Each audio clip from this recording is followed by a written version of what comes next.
ಶ್ರೀ ಗುರುಭ್ಯೋ ನಮಃ. ಶ್ರೀ ಪರಮಗುರುಭ್ಯೋ ನಮಃ. ಶ್ರೀಮದಾನಂದತೀರ್ಥ ಭಗವತ್ಪಾದಾಚಾರ್ಯ ಗುರುಭ್ಯೋ ನಮಃ. ಹರಿ ಓಂ. ಜಯತ್ಯಜೋ ಕ್ಷೀಣಸುಖಾತ್ಮಬಿಂಬಸ್ವೈಶ್ವರ್ಯಕಾಂತಿ ಪ್ರತತಃ ಸದೋದಿತಃ ಸ್ವಭಕ್ತಸಂತಾಪದುರಿಷ್ಟಹಂತ ರಾಮಾವತಾರೋ ಹರಿರೀಶಚಂದ್ರಮಾಃ. ವಂದೇ ವಂದ್ಯಂ ವಿಧಿಶಿವಮಹೇಂದ್ರಾದಿವೃಂದಾರಕೇಂದ್ರೈಃ ವ್ಯಕ್ತಂ ವ್ಯಾಪ್ತಂ ಸ್ವಗುಣಗಣತೋ ದೇಶತಃ ಕಾಲತಶ್ಚ ಧೂತಾವದ್ಯಂ ಸುಖಚಿತಿಮಯೈರ್ಮಂಗಲೈರ್ಯುಕ್ತಮಂಗೈಃ ಸಾನಾಥ್ಯಂ ನೋ ವಿದದದಧಿಕಂ ಬ್ರಹ್ಮನಾರಾಯಣಾಖ್ಯಂ. ಭೂಷಾರತ್ನಂ ಭುವನವಲಯಸ್ಯಾಖಿಲಾಶ್ಚರ್ಯರತ್ನಂ ಲೀಲಾರತ್ನಂ ಜಲಧಿ ದುಹಿತುಃ ದೇವತಾಮೌಲಿರತ್ನಂ. ಚಿಂತಾರತ್ನಂ ಜಗತಿ ಭಜತಾಂ ಸತ್ಸರೋಜದ್ಯುರತ್ನಂ. ಕೌಸಲ್ಯಾಯಾ ಲಸತು ಮಮ ಹೃನ್ಮಂಡಲೇ ಪುತ್ರರತ್ನಂ. ಸರ್ವಮಂಗಲಮಾಂಗಲ್ಯೆ ಶಿವೆ ಸರ್ವಾರ್ಥಸಾಧಿಕೆ ಶರಣ್ಯೆ ತ್ರ್ಯಂಬಕೆ ದೇವಿ ನಾರಾಯಣಿ ನಮೋಸ್ತುತೆ. ಮಹಾವ್ಯಾಕರಣಾಂಬೋಧಿಮಂತಮಾನಸಮಂದರಂ ಕವಯಂತಂ ರಾಮಕೀರ್ತ್ಯಾ ಹನುಮಂತಮುಪಾಸ್ಮಹೇ.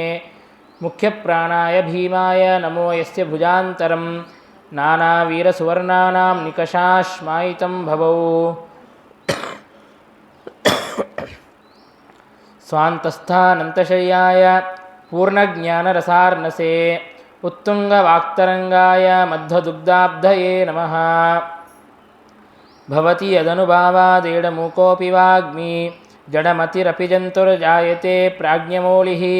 ಸಕಲವಚನಚೇತೋ ದೇವತಾ ಭಾರತೀ ಸಾ ಮಮ ವಚಸಿ ನಿಧತ್ತಾಂ ಸನ್ನಿಧಿಂ ಮಾನಸೇ ಚ.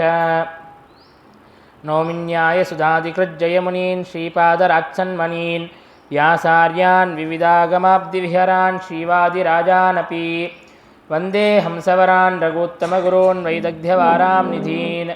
ಶ್ರೀ ಸತ್ಯವ್ರತ ರಾಘವೇಂದ್ರ ಮುನಿಪಾನ್ ಸದ್ಬೋಧಸಧ್ಯಾನಪಾನ್. ಸತ್ಯಧೀರಕರಾಬ್ಜೋತ್ತಃ ಜ್ಞಾನವೈರಾಗ್ಯಸಾಗರಃ ಸತ್ಯಜ್ಞಾನಾಖ್ಯತರಣಿಃ ಸ್ವಾಂತಧ್ವಾಂತಂ ನಿಕೃಂತತು.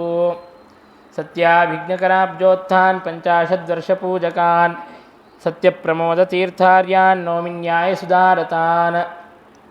ಶಾಸ್ತ್ರೇಷು ಪಾರದೃಶ್ವಾನಂ ಶಾಸ್ತ್ರಜ್ಞೇಷು ಚ ವತ್ಸಲಂ ದೀನಭಕ್ತೋದ್ಧಾರಕರಂ ಸತ್ಯಾತ್ಮಾನಂ ಗುರುಂ ಭಜೆ. ವಿದ್ಯಾಪೀಠವಿದಾತಾರಂ ವಿದ್ಯಾವಾರಿಧಿಚಂದಿರಂ ವಿದ್ಯಾರ್ಥಿವತ್ಸಲಂ ವಂದೇ ಮಹಾಮಹಿಮಸದ್ಗುರುಂ. ಆಪಾದಮೌಲಿಪರ್ಯಂತಂ ಗುರೂಣಾಂ ಆಕೃತಿಂ ಸ್ಮರೇತ್ ತೇನ ವಿಘ್ನಾಃ ಪ್ರಣಶ್ಯಂತಿ ಸಿದ್ಧ್ಯಂತಿ ಚ ಮನೋರಥಾಃ. ಹರಿ ಓಂ. ನಾರಾಯಣ ಪಂಡಿತಾಚಾರ್ಯರು ರಾಮಾಂಕಿತವಾದಂತಹ ಸಂಗ್ರಹ ರಾಮಾಯಣವನ್ನು ನಮಗೆ ರಚನೆ ಮಾಡಿಕೊಟ್ಟಿದ್ದಾರೆ. ಅಂತಂದರೆ ಈಗ ಸುಮಧ್ವ ವಿಜಯವನ್ನು ರಚನೆ ಮಾಡಿದವರು ಕೂಡ ನಾರಾಯಣ ಪಂಡಿತಾಚಾರ್ಯರೇ. ಆ ಸುಮಧ್ವ ವಿಜಯ ಅಂತನ್ನೋದು ಅದು ಆನಂದಾಂಕಿತವಾದದ್ದು. ಅಂದರೆ ಪ್ರತಿಯೊಂದು ಸರ್ಗದ ಕೊನೆಯ ಶ್ಲೋಕದಲ್ಲಿಯೂ ಕೂಡ ಆನಂದ ಅನ್ನುವಂತಹ ಶಬ್ದ ಅಂತನ್ನೋದು ಬರುತ್ತದೆ. ಹಾಗೆ ಈ ಸಂಗ್ರಹ ರಾಮಾಯಣ ಅಂತನ್ನೋದು ಕೂಡ ರಾಮಾಂಕಿತವಾಗಿದೆ. ಅಂತಂದರೆ ಪ್ರತಿಯೊಂದು ಸರ್ಗದ ಕೊನೆಯಲ್ಲೂ ಕೂಡ ರಾಮನಾಮ ಅಂತನ್ನೋದು ಬರುತ್ತದೆ. ಅಂತಹ ರಾಮಾಂಕಿತವಾದಂತಹ ದಿವ್ಯವಾದಂತಹ ರಾಮಾಯಣವನ್ನು ರಚನೆ ಮಾಡಿಕೊಟ್ಟು ನಮ್ಮ ಹೃದಯವನ್ನು ಕೂಡ ರಾಮಾಂಕಿತವನ್ನಾಗಿ ಮಾಡುವಂತೆ, ರಾಮನಿಂದಾಗಿ ಚಿಹ್ನಿತವಾಗಿ ಮಾಡುವಂತೆ ಅನುಗ್ರಹವನ್ನು ಮಾಡಿದ್ದಾರೆ. ಅಂತಹ ನಾರಾಯಣ ಪಂಡಿತಾಚಾರ್ಯರ ಉಪಕಾರವನ್ನು ಸ್ಮರಣೆ ಮಾಡುತ್ತಾ ಇನ್ನು ಮೇಲೆ ರಾಮಾಯಣದ ಪ್ರವಚನವನ್ನು ಪ್ರಾರಂಭವನ್ನು ಮಾಡೋಣ. ದಶರಥ ರಾಜ ತಾನು ಶ್ರೀರಾಮನ ರಾಜ್ಯಾಭಿಷೇಕದ ಸಂಭ್ರಮದಿಂದಾಗಿ ತಾನು ಆನಂದ ಸಾಗರದಲ್ಲಿ ಮಗ್ನನಾಗಿದ್ದ. ಆದರೆ ಕೈಕೇಯಿಯ ವರದ ನಿಮಿತ್ತದಿಂದಾಗಿ ಒಮ್ಮಿಂದೊಮ್ಮೆ ಆನಂದ ಸಾಗರದಲ್ಲಿ ಮಗ್ನನಾದವನು ತಾನು ಶೋಕಸಾಗರದಲ್ಲಿ ಮಗ್ನವಾಗುವಂತಹ ಪ್ರಸಂಗ ಅಂತನ್ನೋದು ಬಂದಿದೆ. ಬಹಳ ಶೋಕದಿಂದಾಗಿ ಪರಿತಪಿಸುತ್ತಾ ಇದ್ದಾನೆ. ಏನು ಮಾಡಬೇಕು ಅಂತನ್ನೋದು ತೋಚುತ್ತಾ ಇಲ್ಲ. ನಾಳೆ ಬೆಳಿಗ್ಗೆ ಎದ್ದರೆ ರಾಜ್ಯಾಭಿಷೇಕವಿದೆ. ರಾತ್ರಿ ತನಗೆ ನಿದ್ದೆಯೇ ಬರುತ್ತಾ ಇಲ್ಲ. ದುಃಖದಿಂದಾಗಿ ತನಗೆ ನಿದ್ದೆಯೇ ಬರುತ್ತಾ ಇಲ್ಲ. ಹಾಗೆ ಆ ರಾತ್ರಿಯನ್ನೆಲ್ಲವನ್ನು ಕೂಡ ಸ್ವಲ್ಪ ಕಾಲದ ರಾತ್ರಿಯನ್ನು ಕೂಡ ಬಹುಕಾಲವಿದ್ದಂತೆ, ಬಹಳ ದೀರ್ಘಕಾಲವಿದ್ದಂತೆ ಬಹಳ ದುಃಖದಿಂದಾಗಿ ಕಳೆದಿದ್ದಾನೆ. ಸೂರ್ಯೋದಯ ಅಂತನ್ನೋದು ಆಗಿದೆ, ಇನ್ನು ರಾಜ್ಯಾಭಿಷೇಕ ಅಂತನ್ನೋದು ನಡೆಯಬೇಕಾಗಿದೆ. ಹಾಗಾಗಿ ರಾಜನ ಮಂತ್ರಿ ಅಂದರೆ ಸುಮಂತ್ರನು ಬಂದು ರಾಜನನ್ನು ಎಬ್ಬಿಸುತ್ತಾನೆ. ರಾಜನ ಮನೆಗೆ ಬಂದು ತಾನು ಎಬ್ಬಿಸುತ್ತಾನೆ. ತ್ವಯಿ ನಿದ್ರಾತಿ ನಿದ್ರಾಂತಿ ತ್ವಯಿ ಜಾಗೃತಿ ಜಾಗೃತಿ. ರಾಜ, ಬೇಗನೆ ಎಚ್ಚರಗೊಳ್ಳು. ನೀನು ಪ್ರವೃತ್ತನಾದರೆ ಆಗ ಎಲ್ಲ ಜನರು ಕೂಡ ಪ್ರವೃತ್ತರಾಗುತ್ತಾರೆ. ನೀನು ಉದಾಸೀನನಾಗಿದ್ದರೆ ಬೇರೆ ಎಲ್ಲ ಜನರು ಕೂಡ ಉದಾಸೀನರಾಗಿ ಇರುತ್ತಾರೆ ಎಂಬುದಾಗಿ ಈ ರೀತಿಯಾಗಿ ಎಚ್ಚರವನ್ನು ಎಬ್ಬಿಸುತ್ತಾ ಇದ್ದಾನೆ ತಾನು ಸುಮಂತ್ರ. ಅಂದರೆ ನಾಯಕ ಹೇಗಿರಬೇಕು ಅಂತನ್ನೋದನ್ನು ನಮಗೆ ರಾಮಾಯಣ ತಿಳಿಸಿಕೊಡುತ್ತದೆ. ಯಾವುದೇ ಒಂದು ಕಾರ್ಯವನ್ನು ಮಾಡಬೇಕಾದಾಗ ನಾಯಕ ತಾನು ಮುಂದೆ ನಿಂತು ಆ ಕಾರ್ಯವನ್ನು ನಡೆಸಿಕೊಡಬೇಕು. ಏನೋ ಸುಮ್ಮನೆ ಭೃತ್ಯರಿಗೆ ನಾನು ಒಪ್ಪಿಸಿಬಿಟ್ಟೆ, ಅವರು ಮಾಡಿಕೊಳ್ಳುತ್ತಾರೆ, ನಾನು ಯಾಕೆ ಬರೋದು ಎಂಬುದಾಗಿ ತಾನು ಕೈ ಜಾಡಿಸಿಕೊಂಡು ಕೂಡೋದಲ್ಲ ಅಂತನ್ನೋದನ್ನು ಸೂಚಿಸುತ್ತಾ ಇದೆ. ಹಾಗೆ ನಾಯಕ ತಾನು ಮುಂದೆ ನಿಂತು ನಡೆಸಿದರೆ ಆ ಕಾರ್ಯ ಅಂತನ್ನೋದು ಚೆನ್ನಾಗಿ ನಡೆಯುತ್ತದೆ, ಇಲ್ಲದೇ ಇದ್ದರೆ ಅದು ಚೆನ್ನಾಗಿ ನಡೆಯೋದಿಲ್ಲ. ಅದಷ್ಟೇ ಅಲ್ಲದೆ ಬೇರೆ ಯಾರೂ ಕೂಡ ಪ್ರವೃತ್ತರೂ ಆಗೋದಿಲ್ಲ ತಾವು ಮಾಡೋದಕ್ಕಾಗಿ. ಹಾಗಾಗಿ ರಾಜ, ನೀನು ಬಂದರೆ ಆಗ ರಾಜ್ಯಾಭಿಷೇಕ ಅಂತನ್ನೋದು ಮುಂದುವರಿಯುತ್ತದೆ. ಎಲ್ಲರೂ ಕೂಡ ಕಾಯುತ್ತಾ ಇದ್ದಾರೆ. ಎಲ್ಲ ಸಾಮಂತ ರಾಜರೆಲ್ಲರೂ ಕೂಡ ಬಂದು ಕಾಯುತ್ತಾ ಇದ್ದಾರೆ. ಎಲ್ಲ ಮಂತ್ರಿಗಳೆಲ್ಲರೂ ಕೂಡ ಸಿದ್ಧರಾಗಿ ಇದ್ದಾರೆ. ಪುರದ ಜನರೆಲ್ಲರೂ ಕೂಡ ನಿನ್ನ ಸಲುವಾಗಿ ನಿರೀಕ್ಷಣೆಯನ್ನು ಮಾಡುತ್ತಾ ಇದ್ದಾರೆ. ಶ್ರೀರಾಮಚಂದ್ರ ತಾನು ಪುಣ್ಯಾಹವಾಚನ ಮೊದಲಾದಂತಹ ಕಾರ್ಯಗಳನ್ನು ಮುಗಿಸಿಕೊಂಡು ತಾನು ರಾಜ್ಯಾಭಿಷೇಕಕ್ಕೆ ಸಿದ್ಧನಾಗಿ ಇದ್ದಾನೆ. ವಸಿಷ್ಠಾದಿ ಪುರೋಹಿತರೆಲ್ಲರೂ ಕೂಡ ತಾವು ಸಿದ್ಧರಾಗಿ ಇದ್ದಾರೆ. ಹಾಗಾಗಿ ಇನ್ನು ತಡವನ್ನು ಮಾಡಬೇಡ. ವಸಿಷ್ಠಾದಿ ಪುರೋಹಿತರು ಎಲ್ಲ ಸಂಭಾರಗಳನ್ನು ಸಿದ್ಧವನ್ನು ಮಾಡಿಕೊಂಡು ಇದ್ದಾರೆ. ಹಾಗೆಲ್ಲ ಇನ್ನು ಪುರೋಹಿತರು ಬಂದ ಮೇಲೆ ಅವರು ಎಲ್ಲ ಮನೆಯವರೆಲ್ಲ ಎದ್ದೇಳಬೇಕು, ಆಮೇಲೆ ಸ್ನಾನಕ್ಕೆ ಹೋಗಬೇಕು, ಹೀಗೆಲ್ಲ ಪದ್ಧತಿ ಇಟ್ಕೊಂಡಿರಲಿಲ್ಲ. ಮೊದಲಿಗೇನೆ ಎಲ್ಲರೂ ಕೂಡ ಸಿದ್ಧವಾಗಿರುತ್ತಾ ಇದ್ದರು. ಹಾಗಾಗಿ ಪುರೋಹಿತರೆಲ್ಲ ಸಿದ್ಧವಾಗಿದ್ದಾರೆ. ಹಾಗಾಗಿ ಕಾಯಿಸೋದು ಬೇಡ, ಬೇಗನೆ ಬಾ ಎಂಬುದಾಗಿ ತಾನು ಎಬ್ಬಿಸುತ್ತಾ ಇದ್ದಾನೆ. ಆದರೆ ದಶರಥ ಮಾತ್ರ ತಾನು ಮುಖವನ್ನು ಎತ್ತಿ ನೋಡುತ್ತಾನೇ ಇಲ್ಲ ಸುಮಂತ್ರನನ್ನು.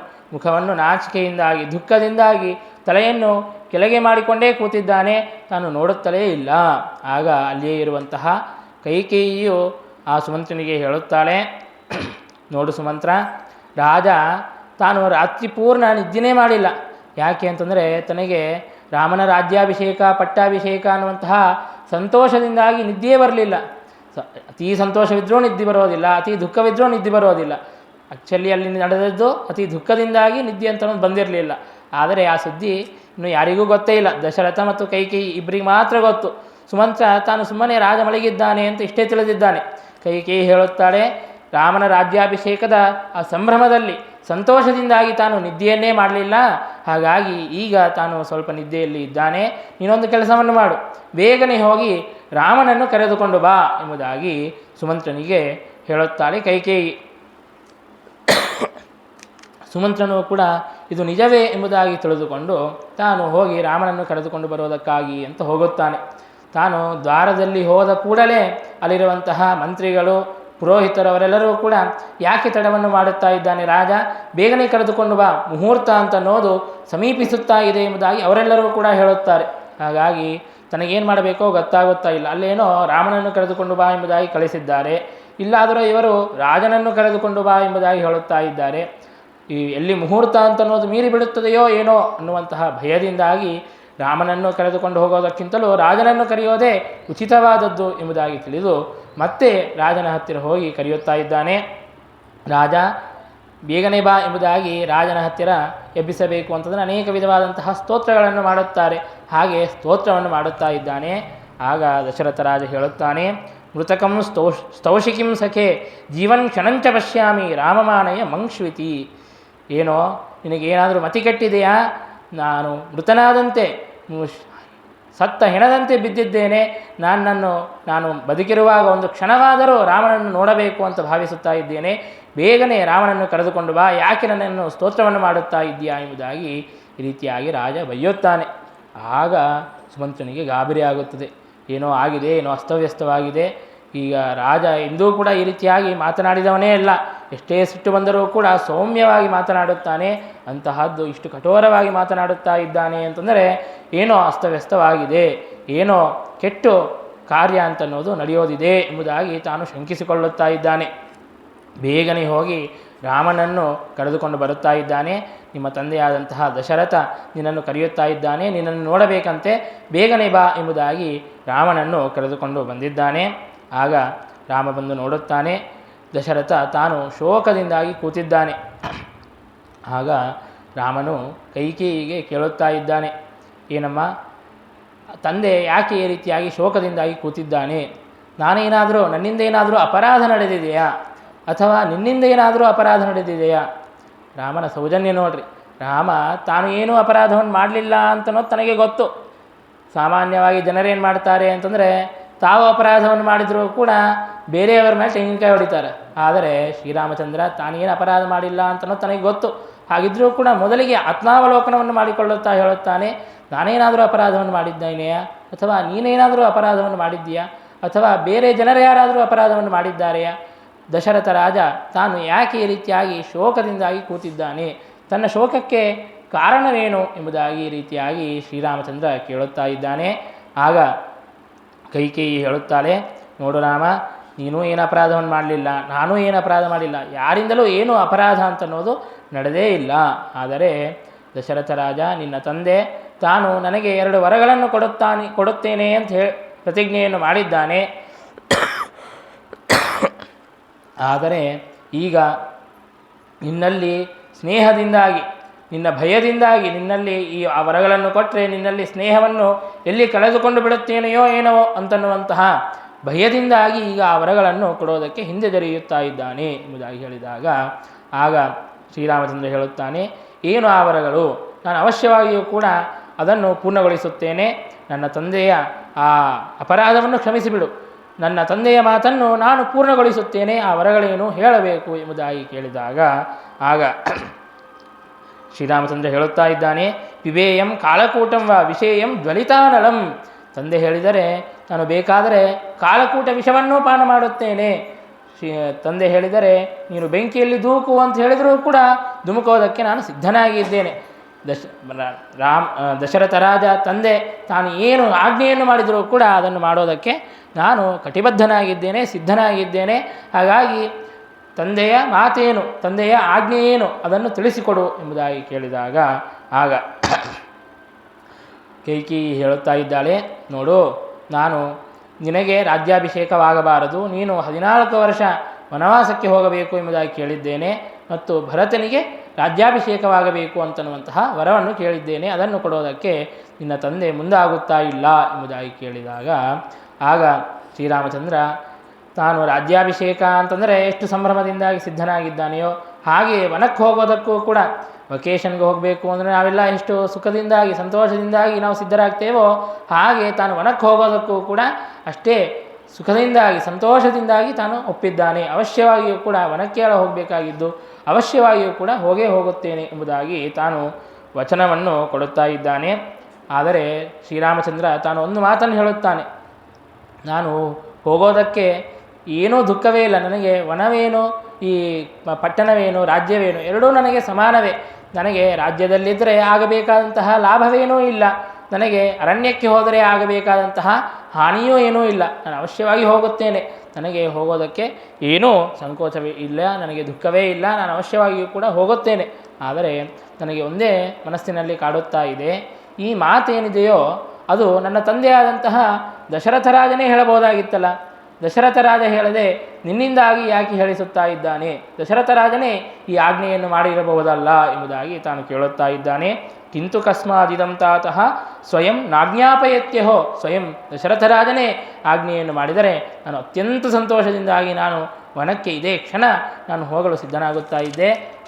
ಆದರೆ ತಂದೆ ಯಾಕೆ ನನ್ನ ಜೊತೆಗೆ ಮಾತನಾಡುತ್ತಾ ಇಲ್ಲ, ಯಾಕೆ ತಂದೆ ತಾನು ಆಜ್ಞೆಯನ್ನು ಮಾಡುತ್ತಾ ಇಲ್ಲ ಎಂಬುದಾಗಿ ಕೇಳಿದಾಗ, ಆಗ ಕೈಕೇಯಿ ಹೇಳುತ್ತಾಳೆ, ನೋಡು, ನಿನ್ನ ತಂದೆಗೆ ಸ್ವಲ್ಪ ಅಭಿಮಾನ ಹೆಚ್ಚು, ಹಾಗಾಗಿ ಆ ಅಭಿಮಾನದಿಂದಾಗಿ ನಾನು ಹೇಳಿದರೆ ಎಲ್ಲಿ ನೀನು ಒಪ್ಪುತ್ತೀಯೋ ಇಲ್ಲವೋ, ತಾನು ಆಜ್ಞೆಯನ್ನು ಮಾಡಿದ ಮೇಲೆ ನೀನು ಮಾಡಲಿಲ್ಲ ಅಂತಂದರೆ ತನಗೆ ಮಾನಭಂಗವಾಗುತ್ತದೆ. ಹಾಗಾಗಿ ಆ ಅಭಿಮಾನದಿಂದಾಗಿ, ಆ ನಾಚಿಕೆಯಿಂದಾಗಿ ತಾನು ಆಜ್ಞೆಯನ್ನು ಮಾಡುತ್ತಾ ಇಲ್ಲ. ಹಾಗಾಗಿ ನೀನು ಆ ತಂದೆಯ ಆಜ್ಞೆಯನ್ನೇ ನಾನು ಹೇಳಿದ್ದೇನೆ, ಅವಶ್ಯವಾಗಿಯೂ ಕೂಡ ನೀನು ವನಕ್ಕೆ ಹೋಗಬೇಕು. ಇನ್ನೊಂದು ಮಾತನ್ನು ಹೇಳುತ್ತಾಳೆ ಕೈಕೇಯಿ, ಬಹಳ ಕಠಿಣವಾದಂತಹ ಮಾತನ್ನು ಹೇಳುತ್ತಾಳೆ. ಯಾವತ್ತಿಷ್ಟಸ್ಯೋಧ್ಯಾಯ ತಾವನ್ನಾಶ್ನಾತಿ ತೇ ಪಿತಾ. ಎಲ್ಲಿಯವರೆಗೆ ನೀನು ಅಯೋಧ್ಯೆಯಲ್ಲಿ ಇರುತ್ತೀಯೋ ಅಲ್ಲಿಯವರೆಗೆ ನಿನ್ನ ತಂದೆ ತಾನು ಒಂದು ಹನಿ ನೀರನ್ನೂ ಕೂಡ ಮುಟ್ಟೋದಿಲ್ಲ ಎಂಬುದಾಗಿ ಪ್ರತಿಜ್ಞೆಯನ್ನು ಮಾಡಿದ್ದಾನೆ ಎಂಬುದಾಗಿ ಆ ಕೈಕೇಯಿ ಹೇಳುತ್ತಾಳೆ. ಇದೆಲ್ಲ ಮಾತು ದಶರಥ ಹೇಳಿರೋದೇ ಇಲ್ಲ. ಆಕೆಯೇ ಅದೆಲ್ಲವನ್ನು ಕೂಡ ಬೇಗನೆ ರಾಮನನ್ನು ಕಳಿಸಿಕೊಡಬೇಕು. ಯಾಕೆ ಅಂತಂದರೆ ರಾಮ ಇಲ್ಲಿದ್ದರೆ ಯಾವಾಗ ಯಾರ ಮತಿ ಅಂತನ್ನೋದು ಚೇಂಜ್ ಆಗುತ್ತದೆಯೋ ಗೊತ್ತಿಲ್ಲ. ಹಾಗಾಗಿ ಆದಷ್ಟು ಬೇಗನೆ ಕಳಿಸಿಕೊಡಬೇಕು ಎಂಬುದಾಗಿ ಕೈಕೇಯಿ ಹೇಳುತ್ತಾ ಇದ್ದಾಳೆ. ಯಾವತ್ತಿಷ್ಟಸ್ಯೋಧ್ಯಾಯ ತಾವನ್ನಾಶ್ನಾತಿ ತೇ ಪಿತಾ. ಒಂದು ಹನಿ ನೀರು ಮುಟ್ಟೋದಿಲ್ಲ, ಒಂದು ಅಗಳು ಮುಟ್ಟೋದಿಲ್ಲ, ತಾನು ಉಪವಾಸದಿಂದಾಗಿ ಇರುತ್ತಾನೆ ಎಂಬುದಾಗಿ ಈ ರೀತಿಯಾಗಿ ಹೇಳುತ್ತಾ ಇದ್ದಾರೆ. ಸಾಮಾನ್ಯವಾಗಿ ತಾಯಂದರು ಹೀಗೆ ತಂದೆಯನ್ನು ಬದನಾಮ್ ಮಾಡ್ತಾ ಇರ್ತಾರೆ ನೋಡ್ರಿ. ಸಣ್ಣ ಹುಡುಗರು ಊಟ ಮಾಡೋದಿಲ್ಲ ಅಂತಂದರೆ, ನಿನಗೆ ನೀವು ಊಟ ಮಾಡಲಿಲ್ಲ ಅಂದರೆ ತಂದೆ ಹೊಡಿತಾನೆ ನೋಡು. ದಿನ ಪಾಪ 2 ಏಟು ಈಕೆ ಹಾಕಿರುತ್ತಾ ಇರ್ತಾಳೆ. ಹಾಗಿದ್ರೂ ಕೂಡ ತಂದೆ ಹೆಸರು ಆಗಿಬಿಡೋದು. ನೀನು ಸ್ಕೂಲಿಂದ ಸರಿಯಾಗಿ ಮನೆಗೆ ಬರದೇ ಇದ್ದರೆ, ಅಲ್ಲಿ ಇಲ್ಲಿ ಹೋಗ್ತೀನಿ, ಫ್ರೆಂಡ್ಸ್ ಜೊತೆಗೆ ಹೋಗ್ತೀನಿ ಅಂತಂದರೆ ತಂದೆ ನೀನು ಚರ್ಮ ಸುಳಿತಾನೆ ನೋಡು ಅಂತ ಹೇಳ್ತಾರೆ. ಪಾಪ ತಂದೆ ತಾನು ಬುದ್ಧನಂತೆ ಅಹಿಂಸಾ ಪರಮೋ ಧರ್ಮ ಅಂತ ಒಂದು ದೋಮಿಯನ್ನು ಸಾಯಿಸುತ್ತಾ ಇರೋದಿಲ್ಲ. ತಾನು ಅಷ್ಟು ಶಾಂತ ಸ್ವಭಾವದಿರ್ತಾನೆ. ಆದರೆ ತಂದೆಯು ಹಾಗೆ ಹೆದರಿಸುತ್ತಾ ಆ ತಂದೆಯನ್ನು ಒಂದು ಸೈಕೋ ಇದ್ದಂಗೆ ಹಾಗೆಲ್ಲ ಮಾಡುತ್ತಾ ಇರ್ತಾಳೆ. ಹಾಗೆ ಆ ಕೈಕೇಯು ಕೂಡ ಹಾಗೆ ಹೇಳುತ್ತಾ ಇದ್ದಾಳೆ, ನೀನು ಎಲ್ಲಿಯವರೆಗೆ ನೀನು ಹೋಗೋದಿಲ್ಲವೋ ಅಲ್ಲಿಯವರೆಗೆ ದಶರಥ ತಾನು ಉಪವಾಸದಿಂದಾಗಿ ಇರುತ್ತಾನೆ ಎಂಬುದಾಗಿ ಹೇಳಿದಾಗ ಅದಕ್ಕೆ ಶ್ರೀರಾಮಚಂದ್ರ ಹೇಳುತ್ತಾ ಇದ್ದಾನೆ, ಅವಶ್ಯವಾಗಿಯೂ ಕೂಡ ಆದಷ್ಟು ಬೇಗನೆ ನಾನು ಹೊರಡುತ್ತೇನೆ. ಆದರೆ ನನಗೆ ಸ್ವಲ್ಪ ಸಮಯಾವಕಾಶವನ್ನು ಮಾಡಿಕೊಡು. ನಾನು ಹೋಗಿ ನನ್ನ ತಾಯಿಯಾದಂತಹ ಕೌಸಲ್ಯೆಯನ್ನು ದರ್ಶನ ಮಾಡಿಕೊಂಡು ಬರುತ್ತೇನೆ. 14 ವರ್ಷ ನಾನು ಬಿಟ್ಟಿರಬೇಕು ಅಂತಂದರೆ ನನಗೇನೂ ದುಃಖವಿಲ್ಲ. ಆದರೆ ನನ್ನ ತಾಯಿಗೆ ಬಹಳ ದುಃಖವಾಗುತ್ತದೆ. ನನ್ನನ್ನು ಒಂದು ಸಲ ಆದರೂ ನನ್ನ ತಾಯಿ ನೋಡಲಿ ಎಂಬುದಾಗಿ ನಾನು ಕೌಸಲ್ಯೆಯ ಹತ್ತಿರ ಹೋಗಿ ನಾನು ಒಂದು ಸಲ ಮಾತನಾಡಿಸಿಕೊಂಡು ಬರುತ್ತೇನೆ. ಮತ್ತು ಸೀತೆಯನ್ನು ಸ್ವಲ್ಪ ಸಮಾಧಾನ ಮಾಡಿ ಬರುತ್ತೇನೆ. ಅಷ್ಟು ಸಮಯಾವಕಾಶವನ್ನಾದರೂ ನನಗೆ ಮಾಡಿಕೊಡು ಎಂಬುದಾಗಿ ತಾನು ಕೌಸಲ್ಯೆಯ ಹತ್ತಿರ ಹೋಗೋದಕ್ಕೆ ತಾನು ಸಿದ್ಧನಾಗಿದ್ದಾನೆ. ಆಗ ಆ ದಶರಥನ ಆ ಮನೆಯಲ್ಲಿ, ದಶರಥ ಹಾಗೂ ಕೈಕೇಯಿ ಇರುವಂತಹ ಮನೆಯಲ್ಲಿ ಬೇರೆ ಎಲ್ಲ ರಾಜನ ಮಹಿಷಿಯರೆಲ್ಲರೂ ಕೂಡ ಬಂದಿದ್ದಾರೆ, ರಾಜನ ಪತ್ನಿಯರೆಲ್ಲರೂ ಕೂಡ ಬಂದಿದ್ದಾರೆ. ಅವರಿಗೆಲ್ಲ ಈ ಸುದ್ದಿ ಅಂತ ಅನ್ನೋದು ಗೊತ್ತಾಗಿದೆ. ಅವರೆಲ್ಲರೂ ಕೂಡ ಬಹಳ ವಿಲಾಪವನ್ನು ಮಾಡುತ್ತಾ ಇದ್ದಾರೆ. ಶ್ರೀರಾಮ ಅಂತಂದರೆ ತಾನು ಎಲ್ಲರಿಗೂ ಕೂಡ ಅತ್ಯಂತ ಪ್ರಿಯನಾದವನು, ಲೋಕಪ್ರಿಯನಾದವನು. ಅಂತಹ ಲೋಕಪ್ರಿಯನಾದಂತಹ ಶ್ರೀರಾಮನನ್ನು ಬಿಟ್ಟು ದಶರಥ ನಮ್ಮ ಗಂಡ ಒಂದು ಕ್ಷಣವೂ ಕೂಡ ಬಿಟ್ಟಿರೋದಿಲ್ಲ. ಅಂತಹದ್ದು ಈಗ ರಾಮಚಂದ್ರ ನಮ್ಮನ್ನೆಲ್ಲರನ್ನೂ ಕೂಡ ಬಿಟ್ಟು ವನಕ್ಕೆ ಹೋಗುತ್ತಾ ಇದ್ದಾನೆಲ್ಲ. ಎಂತಹ ದುಃಖದ ಪರಿಸ್ಥಿತಿ ಅಂತನ್ನೋದು ಬಂದಿದೆ ಎಂಬುದಾಗಿ ತಾವೆಲ್ಲ ಕೂಡ ವಿಲಾಪವನ್ನು ಮಾಡುತ್ತಾ ಇದ್ದಾರೆ.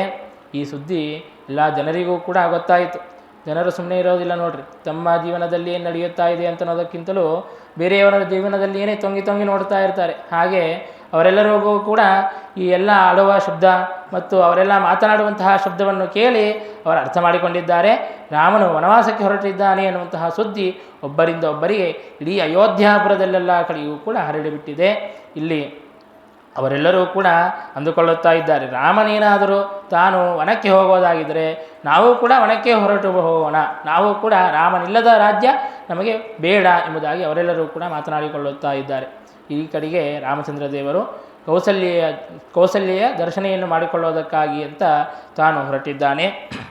ಆಗ ಕೌಸಲ್ಯಾದೇವಿಯ ಮನೆಗೆ ಹೋದಾಗ ಆ ಕೌಸಲ್ಯೆಯು ಭಗವಂತನ ಅರ್ಚನೆಯನ್ನು ಮಾಡುತ್ತಾ ಇರುತ್ತಾಳೆ. ರಾಮನು ಬಂದದ್ದನ್ನು ನೋಡಿ ಅತ್ಯಂತ ಸಂತೋಷದಿಂದಾಗಿ ಅಪ್ಪಿಕೊಳ್ಳುತ್ತಾಳೆ.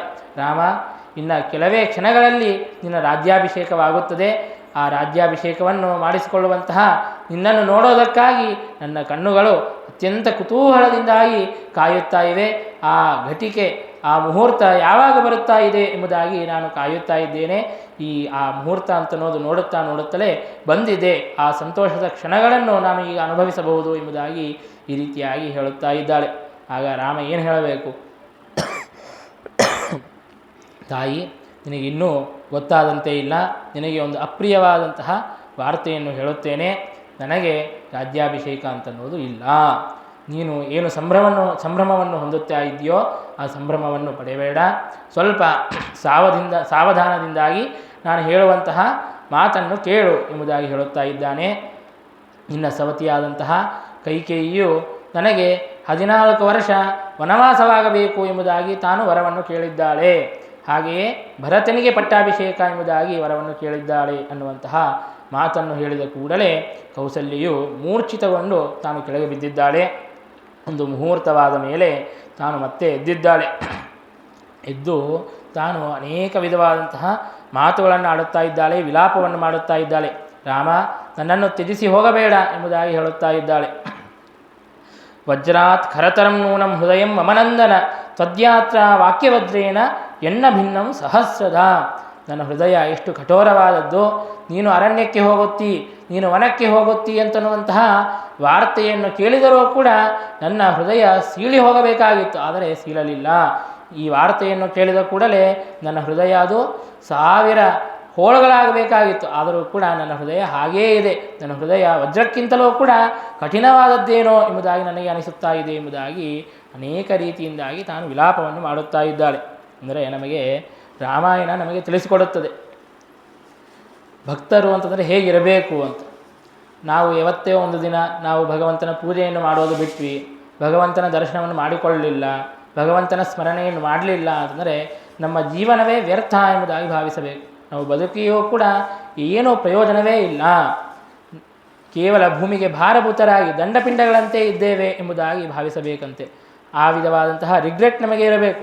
ನಾವು ಭಗವಂತನ ಕಥೆಯನ್ನು ಕೇಳುತ್ತಾ ಇದ್ದೇವೆ, ಆ ಕಥೆಯಲ್ಲಿ ಆಸಕ್ತಿ ಬರುತ್ತಾ ಇಲ್ಲ, ಕಥೆಯನ್ನು ಕೇಳಿದರೂ ಕೂಡ ನಮಗೆ ಆನಂದ ಅಂತ ಅನ್ನೋದು ಆಗುತ್ತಾ ಇಲ್ಲ ಅಂತಂದರೆ ನಮ್ಮ ತಲೆಯನ್ನು ನೆಲಕ್ಕೆ ಗಟ್ಟಿಸ್ಕೋಬೇಕು. ಆ ಭಾವನೆ ಅಂತ ನಮಗೆ ಬರಲೇ ಇಲ್ಲ, ಆ ವಿಧವಾದಂತಹ ಭಕ್ತಿಯೇ ಬರಲಿಲ್ಲ ಅಂತಂದರೆ ನಾವೆಂತಹ ಭಕ್ತರು. ಆದರೆ ಆ ಒಂದು ದೃಷ್ಟಿಕೋನದಿಂದಾಗಿ ರಾಮಾಯಣ ಹೇಳುತ್ತಾ ಇದೆ, ತ್ವದ್ಯಾತ್ರ ವಾಕ್ಯವಜ್ರೇನ ಎನ್ನ ಭಿನ್ನವು ಸಹಸ್ರದ. ಈ ನಿನ್ನ ವನವಾಸದ ಸುದ್ದಿಯನ್ನು ಕೇಳಿದ ಕೂಡಲೇ ನನ್ನ ಹೃದಯ 1000 ಪೀಸ್ಗಳಾಗಿ 1000 ಹೋಳುಗಳಾಗಬೇಕಾಗಿತ್ತು, ಆದರೆ ಅದು ಯಾವುದೂ ಕೂಡ ಆಗುತ್ತಾ ಇಲ್ಲ. ನನ್ನ ಹೃದಯ ಬಹಳ ಕಠಿಣವಾದದ್ದು ಎಂಬುದಾಗಿ ತನ್ನನ್ನು ತಾನು ನಿಂದೆಯನ್ನು ಮಾಡಿಕೊಳ್ಳುತ್ತಾ ಇದ್ದಾಳೆ ಕೌಸಲ್ಯ. ಆಮೇಲೆ ಒಂದು ಮಾತನ್ನು ಹೇಳುತ್ತಾಳೆ, ನೋಡು ರಾಮ, ನಿನಗೆಲ್ಲವೂ ಕೂಡ ಗೊತ್ತಿದ್ದೆ, ತಂದೆಗಿಂತಲೂ ಕೂಡ ತಾಯಿಯಾದವಳೇ ಶ್ರೇಷ್ಠ ಎಂಬುದಾಗಿ ಶಾಸ್ತ್ರಗಳು ಸಾರಿ ಸಾರಿ ಹೇಳುತ್ತವೆ.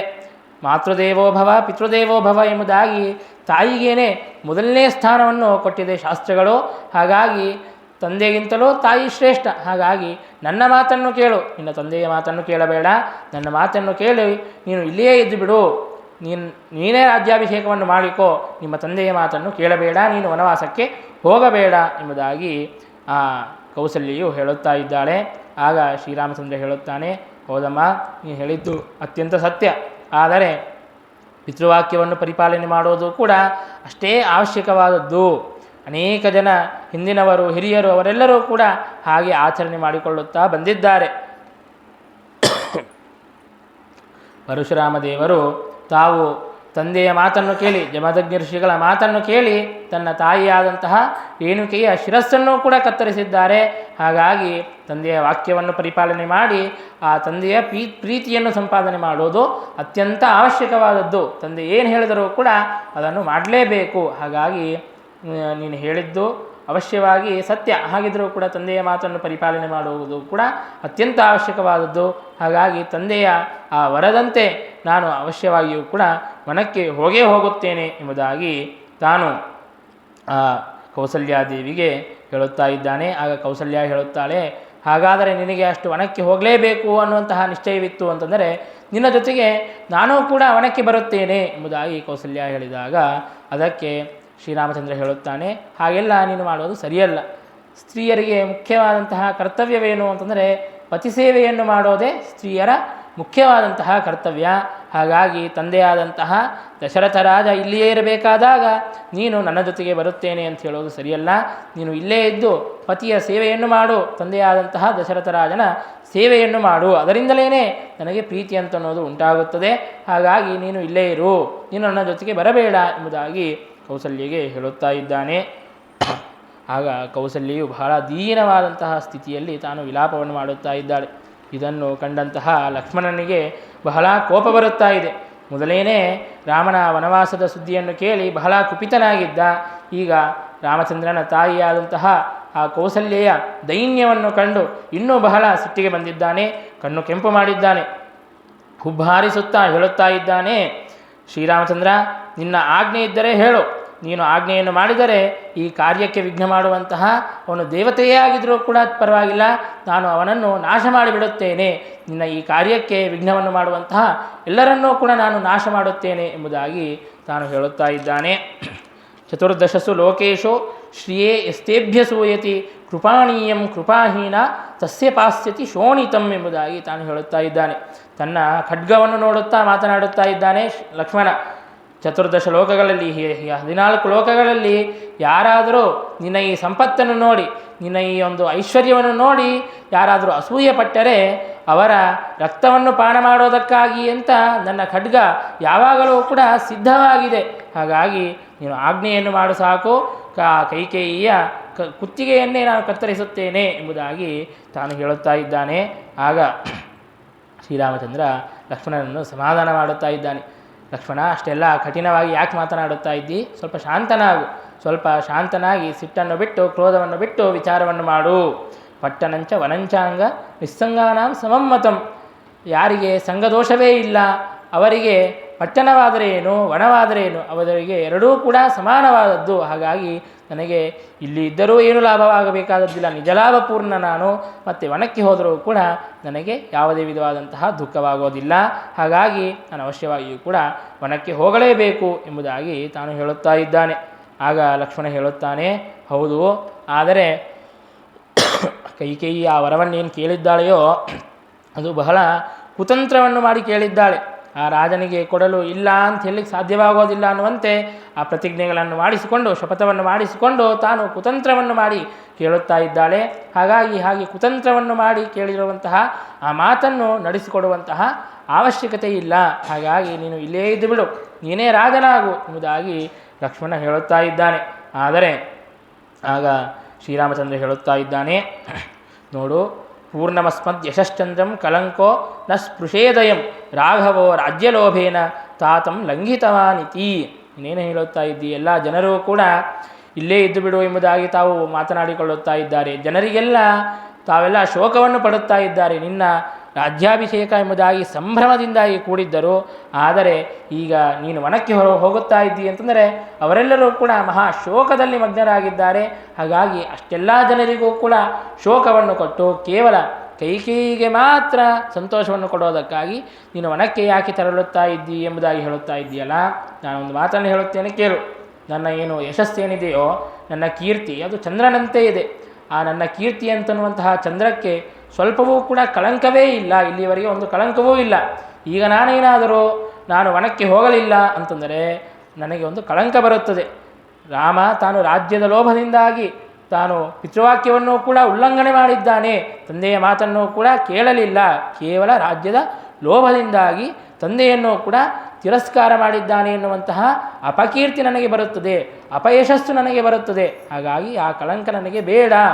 ಈಗ ಯಾವ ಜನರು ತಾವು ರಾಮನು ಹೋಗಬಾರದು ಅಂತ ಅಂದುಕೊಳ್ಳುತ್ತಾ ಇದ್ದಾರೆಯೋ, ಮುಂದೆ ಅದೇ ಜನರೇ ಈ ಮಾತುಗಳನ್ನು ಮಾತನಾಡುತ್ತಾರೆ.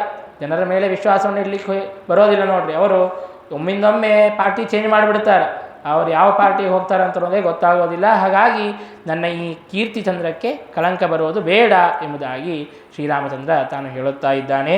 ಅದಷ್ಟೇ ಅಲ್ಲದೆ ವನದಲ್ಲಿ ಅನೇಕ ಋಷಿಮುನಿಗಳು ತಾವೆಲ್ಲರೂ ಕೂಡ ಊಟ ನಿದ್ದೆ ಎಲ್ಲವನ್ನೂ ಕೂಡ ಬಿಟ್ಟು ಸರ್ವಸಂಗ ಪರಿತ್ಯಾಗವನ್ನು ಮಾಡಿ ನನ್ನ ಸಲುವಾಗಿ ಅಂತ ಕಾಯುತ್ತಾ ಇದ್ದಾರೆ. ಹಾಗಾಗಿ ಅಂತಹ ಋಷಿಮುನಿಗಳಿಗೆ ಅನುಗ್ರಹ ಮಾಡಬೇಕಾದದ್ದು ನನ್ನ ಕರ್ತವ್ಯವಾಗಿದೆ. ಅವರ ಮೇಲೆ ನಾನು ಅವಶ್ಯವಾಗಿಯೂ ಕೂಡ ಅನುಗ್ರಹ ಮಾಡೋದಕ್ಕಾಗಿ ಅಂತ ನಾನು ವನಕ್ಕೆ ಹೋಗಲೇಬೇಕು ಎಂಬುದಾಗಿ ಶ್ರೀರಾಮಚಂದ್ರ ಹೇಳುತ್ತಾ ಇದ್ದಾನೆ. ಅಂದರೆ ನಾವು ಆ ಸಾಧನೆಯನ್ನು ಮಾಡಿಕೊಂಡರೆ ಭಗವಂತ ನಮ್ಮ ಮೇಲೆ ಅನುಗ್ರಹವನ್ನು ಮಾಡೇ ಮಾಡುತ್ತಾನೆ ಅನ್ನುವಂತಹ ಮಾತನ್ನು ಶ್ರೀರಾಮಚಂದ್ರನೇ ತಾನು ಹೇಳುತ್ತಾ ಇದ್ದಾನೆ. ಅದಷ್ಟೇ ಅಲ್ಲದೆ ದೇವಕಾರ್ಯವೂ ಕೂಡ ನಡೆಯಬೇಕಾಗಿದೆ. ಆ ರಹಸ್ಯದ ದೇವಕಾರ್ಯವನ್ನು ಮಾಡೋದಕ್ಕಾಗಿಯೂ ಕೂಡ ನಾನು ವನಕ್ಕೆ ಹೋಗೋದು ಅತ್ಯಂತ ಅವಶ್ಯಕ. ಹಾಗಾಗಿ ನೀನು ನನಗೆ ಈ ವಿಘ್ನವನ್ನು ಉಂಟು ಮಾಡಬೇಡ, ನಾನು ವನಕ್ಕೆ ಹೋಗಿಯೇ ಹೋಗುತ್ತೇನೆ ಎಂಬುದಾಗಿ ತನ್ನ ನಿಶ್ಚಯವನ್ನು ತಿಳಿಸಿದ್ದಾನೆ ಶ್ರೀರಾಮ. ಆಗ ಲಕ್ಷ್ಮಣ ಇಷ್ಟು ಹೊತ್ತು ತಾನು ಕ್ರೋಧದಿಂದಾಗಿ ಆವಿಷ್ಟನಾಗಿದ್ದ. ಈಗ ಆ ಕ್ರೋಧವನ್ನು ಬಿಟ್ಟುಬಿಟ್ಟ. ತಾನೂ ಕೂಡ ಶೋಕವನ್ನು ಪಡುತ್ತಾ ಇದ್ದಾನೆ. ನಾತತೆ ಯತ್ರ ಯಾತ್ರಾ ಸ್ಯಾತ್ ತತ್ರ ತ್ವಾಂ ಅನುಯಾಮ್ಯಹಂ ತ್ವತ್ಸೇವಾ ಮೇ ವರ ಮುಕ್ತೇ ಕಿಮುತೇತರ ಸಂಪದಃ. ಶ್ರೀರಾಮಚಂದ್ರ, ನೀನು ಅವಶ್ಯವಾಗಿಯೂ ಕೂಡ ವನಕ್ಕೆ ಹೋಗುತ್ತೇನೆ ಎಂಬುದಾಗಿ ತೀರ್ಮಾನ ಮಾಡಿದ್ದರೆ ನನ್ನನ್ನೂ ಕೂಡ ವನಕ್ಕೆ ಕರೆದುಕೊಂಡು ಹೋಗು. ನೀನು ಎಲ್ಲಿಗೆ ಹೋಗುತ್ತೀಯೋ ನಾನು ಕೂಡ ನಿನ್ನನ್ನು ಅನುಸರಿಸಿ ನಾನು ನಿನ್ನ ಹಿಂದೆಯೇ ಬರುತ್ತೇನೆ. ಯಾಕೆ ಅಂತಂದರೆ ನಿನ್ನ ಸೇವೆಯನ್ನು ಮಾಡೋದೇ ನಾನು ಎಲ್ಲದಕ್ಕಿಂತಲೂ ಕೂಡ ದೊಡ್ಡದಾದಂತಹ ಸಂಪತ್ತು ಅಂತ ಭಾವಿಸಿದ್ದೇನೆ. ಮುಕ್ತಿಗಿಂತಲೂ ಕೂಡ ನಿನ್ನ ಸೇವೆ ಅಂತನ್ನೋದೇ ದೊಡ್ಡ ಸಂಪತ್ತು.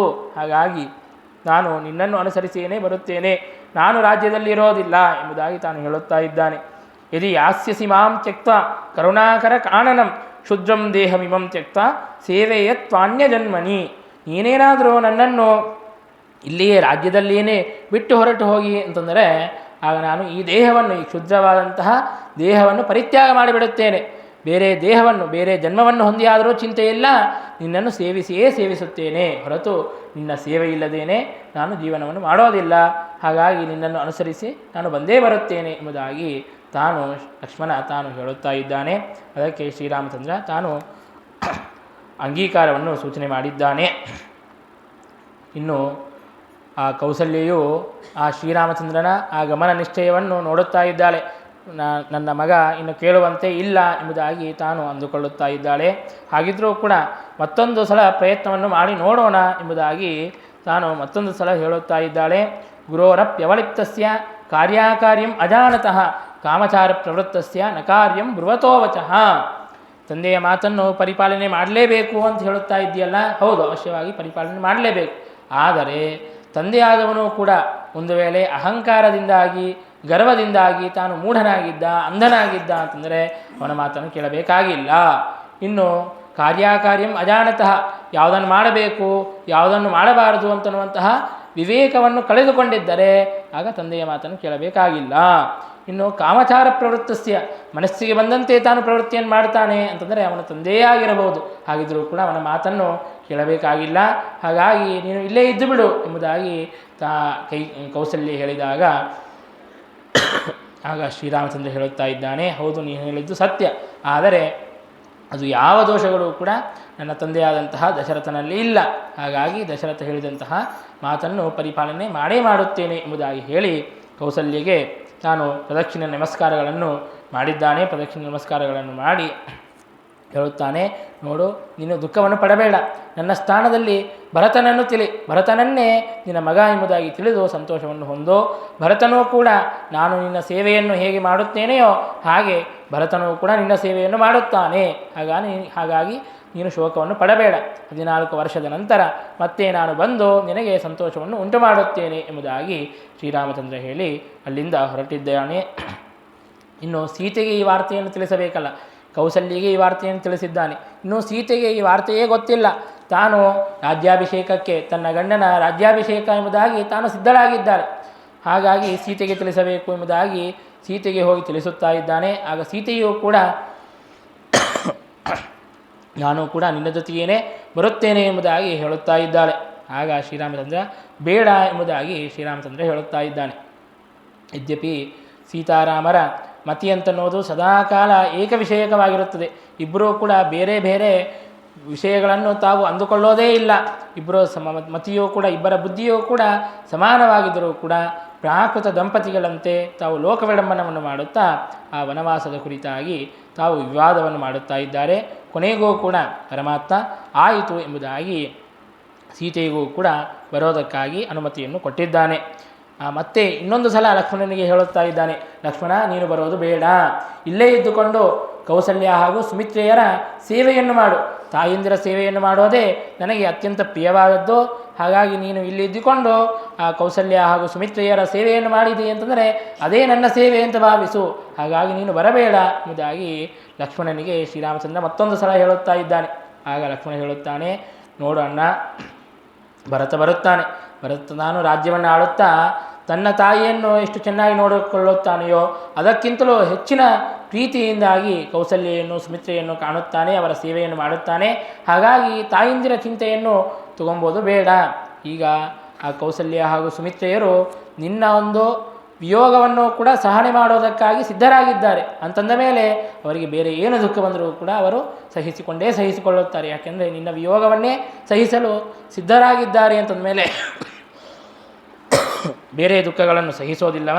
ಹಾಗಾಗಿ ನೀನು ತಾಯಂದಿರ ಬಗ್ಗೆ ಚಿಂತೆಯನ್ನು ಮಾಡಬೇಡ. ಮೊದಲಿಗೇನೆ ದಶರಥನೂ ಕೂಡ ಕೌಸಲ್ಯಗೆ ಸುಮಿತ್ರೆಗೆ ಅನೇಕ ಸಾವಿರಾರು ಊರುಗಳನ್ನು ಬರೆದುಕೊಟ್ಟು ಬಿಟ್ಟಿದ್ದಾನೆ. ಹಾಗಾಗಿ ಅವರ ಬಗ್ಗೆ ಚಿಂತೆಯನ್ನು ಮಾಡೋದು ಬೇಡ, ನಿನ್ನ ಜೊತೆಗೆ ಬಂದೇ ಬರುತ್ತೇನೆ ಎಂಬುದಾಗಿ ಹೇಳುತ್ತಾ ಇದ್ದಾನೆ. ಹೀಗೆ ಸೀತಾ ಹಾಗೂ ಲಕ್ಷ್ಮಣ ಅವರಿಬ್ಬರೂ ಕೂಡ ರಾಮನ ಹಿಂದೆ ಬರೋದಕ್ಕೆ ಅಂತ ಸಿದ್ಧರಾಗಿದ್ದಾರೆ. ಆಗ ಶ್ರೀರಾಮಚಂದ್ರ ಅಲ್ಲಿರುವಂತಹ ಬ್ರಾಹ್ಮಣರಿಗೆ, ಪುರದಲ್ಲಿರುವಂತಹ ಜನರಿಗೆ, ಅವರೆಲ್ಲರಿಗೂ ಕೂಡ ನಾನಾ ವಿಧವಾದಂತಹ ದಾನಗಳನ್ನು ಮಾಡುತ್ತಾ ಇದ್ದಾನೆ. ಸುವರ್ಣದ ದಾನ ಮಾಡುತ್ತಾ ಇದ್ದಾನೆ, ಮುತ್ತುಗಳನ್ನು ರತ್ನಗಳನ್ನು ದಾನ ಮಾಡುತ್ತಾ ಇದ್ದಾನೆ, ಗೋವುಗಳನ್ನು ದಾನ ಮಾಡುತ್ತಾ ಇದ್ದಾನೆ, ಧನಧಾನ್ಯಗಳನ್ನು ದಾನ ಮಾಡುತ್ತಾ ಇದ್ದಾನೆ. ಎಲ್ಲವನ್ನೂ ಕೂಡ ತಾನು ದಾನವನ್ನು ಮಾಡುತ್ತಾ ಇದ್ದಾನೆ. ಲಕ್ಷ್ಮಣನಿಂದಾಗಿ ದಾನ ಮಾಡಿಸುತ್ತಾ ಇದ್ದಾನೆ. ಸೀತೆಯಿಂದಲೂ ಕೂಡ ಅನೇಕ ವಿಧವಾದಂತಹ ದಾನಗಳನ್ನು ಮಾಡಿಸುತ್ತಾ ಇದ್ದಾನೆ. ವಸಿಷ್ಠ ಋಷಿಗಳಿಗೆ ದಾನವನ್ನು ಮಾಡಿದ್ದಾನೆ. ವಸಿಷ್ಠ ಋಷಿಗಳ ಹೆಂಡತಿಗೆ ಸೀತೆಯಿಂದಾಗಿ ದಾನವನ್ನು ಕೊಡಿಸಿದ್ದಾನೆ. ಇನ್ನು ಪರಿಚಾರಕರು ಅಂತೇನಿರುತ್ತಾರೆ, ಭೃತ್ಯರು ಅಂತೇನಿರುತ್ತಾರೆ, ಅವರೆಲ್ಲರಿಗೂ ಕೂಡ ದಾನವನ್ನು ಕೊಡಿಸುತ್ತಾ ಇದ್ದಾನೆ ಶ್ರೀರಾಮಚಂದ್ರ. ಅಂತಂದರೆ ನಾನು ವನಕ್ಕೆ ಹೋದ ಮೇಲೆ ನಾನು ಇಲ್ಲ ಅಂತನ್ನುವಂತಹ ಆ ಕೊರತೆಯಿಂದಾಗಿ ಅವರಿಗೆ ಯಾವುದೇ ವಿಧವಾದಂತಹ ಕೊರತೆ ಆಗಬಾರ್ದು. ನಾನು ಇಲ್ಲದೇ ಇದ್ದರೂ ಕೂಡ ನಮ್ಮವರೆಲ್ಲರೂ ಕೂಡ ಅತ್ಯಂತ ಸುಖವಾಗಿರಬೇಕು ಅನ್ನುವಂತಹ ದೃಷ್ಟಿಯಿಂದಾಗಿ ತಾನು ಆ ರೀತಿಯಾಗಿ ಎಲ್ಲ ಕೂಡ ದಾನವನ್ನು ಮಾಡಿದ್ದಾನೆ. ಹಾಗೆ ದಾನ ಮಾಡಬೇಕಾದಂತಹ ಸಂದರ್ಭದಲ್ಲಿ ಒಬ್ಬ ಮುದುಕ ಬರುತ್ತಾನೆ. ಕೋಲನ್ನು ಹಿಡಿದುಕೊಂಡು ತಾನು ಮುದುಕ ಅವನಿಗೆ ನಡೆಯಲಿಕ್ಕೂ ಕೂಡ ಸಾಧ್ಯವಾಗುತ್ತಾ ಇಲ್ಲ. ಹಾಗೆ ತಾನು ನಿಧಾನವಾಗಿ ಬರುತ್ತಾ ಇದ್ದಾನೆ. ಬಂದು ಕೇಳುತ್ತಾನೆ, ರಾಮ, ನನಗೂ ಕೂಡ ಏನಾದರೂ ದಾನವನ್ನು ಮಾಡು ಎಂಬುದಾಗಿ ಹೇಳಿದಾಗ ಶ್ರೀರಾಮಚಂದ್ರ ಹೇಳುತ್ತಾನೆ, ನೋಡು, ನಿನ್ನ ಕೈಯಲ್ಲಿ ಕೋಲವಿಲ್ಲ, ಅಲ್ಲಿ ನೋಡು ಎಲ್ಲ ಗೋವುಗಳು ಕಾಣಿಸುತ್ತಾ ಇವೆ. ನೀನು ಆ ಕೋಲನ್ನು ಎಷ್ಟು ದೂರ ಎಸೆತೀಯೋ ಅಷ್ಟರವರೆಗೆ ಇರುವಂತಹ ಗೋವುಗಳನ್ನೆಲ್ಲವನ್ನು ಕೂಡ ನಿನಗೆ ದಾನ ಮಾಡಿಬಿಡುತ್ತೇನೆ ಎಂಬುದಾಗಿ ಶ್ರೀರಾಮಚಂದ್ರ ಹೇಳುತ್ತಾನೆ. ಇಷ್ಟೊತ್ತು ತಾನು ಮುದುಕ, ಸ್ವಲ್ಪನೂ ಒಂದು ಕಡ್ಡಿನೂ ಎತ್ತಿರಲಿಕ್ಕೆ ಸಾಧ್ಯವಿಲ್ಲ ಅನ್ನುವಷ್ಟು ತಾನು ದೈನ್ಯದ ಪರಿಸ್ಥಿತಿಯಲ್ಲಿದ್ದ. ಯಾವಾಗ ಈ ಮಾತು ಕೇಳಿದ್ನೋ ಭಾರಿ ಆ ಶಾಟಿಯನ್ನು ತೆಗೆದು ಸೊಂಟಕ್ಕೆ ಸುತ್ತಿಕೊಂಡು ನೀರಜ್ ಚೋಪ್ರಾ ಇದ್ದಾಗ ಭಾರಿ ಸಾಮರ್ಥ್ಯವನ್ನೆಲ್ಲ ಉಪಯೋಗಿಸಿ ದೂರಕ್ಕೆ ಎಸೆಯುತ್ತಾನೆ. ಆಗ ಶ್ರೀರಾಮಚಂದ್ರ ಅಷ್ಟೆಲ್ಲ ಗೋವುಗಳನ್ನು ದಾನವನ್ನು ಮಾಡುತ್ತಾನೆ. ಅದಷ್ಟೇ ಅಲ್ಲದೆ ಇನ್ನು ಅನೇಕ ಧನವನ್ನು ಅವನಿಗೆ ಕೊಡುತ್ತಾನೆ. ಅಂದರೆ ಶ್ರೀರಾಮಚಂದ್ರ ಹಾಗ್ಯಾಕೆ ಮಾಡಿದ? ಸುಮ್ಮನೆ ದಾನವನ್ನು ಮಾಡ್ಬೋದಾಗಿತ್ತು. ಹಾಗಿದ್ದರೂ ಕೂಡ ನನ್ನ ದೇಹದಲ್ಲಿ ಸಾಮರ್ಥ್ಯವಿಲ್ಲ, ಶಕ್ತಿ ಇಲ್ಲ ಅಂತ ಹೇಳಿಬಿಟ್ಟು ಸುಮ್ಮನೆ ಬೇಡೋದಲ್ಲ, ನಮ್ಮ ಶಕ್ತಿ ಇದ್ದಷ್ಟು ನಾವು ಪ್ರಯತ್ನವನ್ನು ಮಾಡಿ ನಾವು ಆ ಧನವನ್ನು ಪಡೆಯಬೇಕು ಅಂತನ್ನೋದನ್ನು ಶ್ರೀರಾಮಚಂದ್ರ ತೋರಿಸಿಕೊಡುತ್ತಾ ಇದ್ದಾನೆ.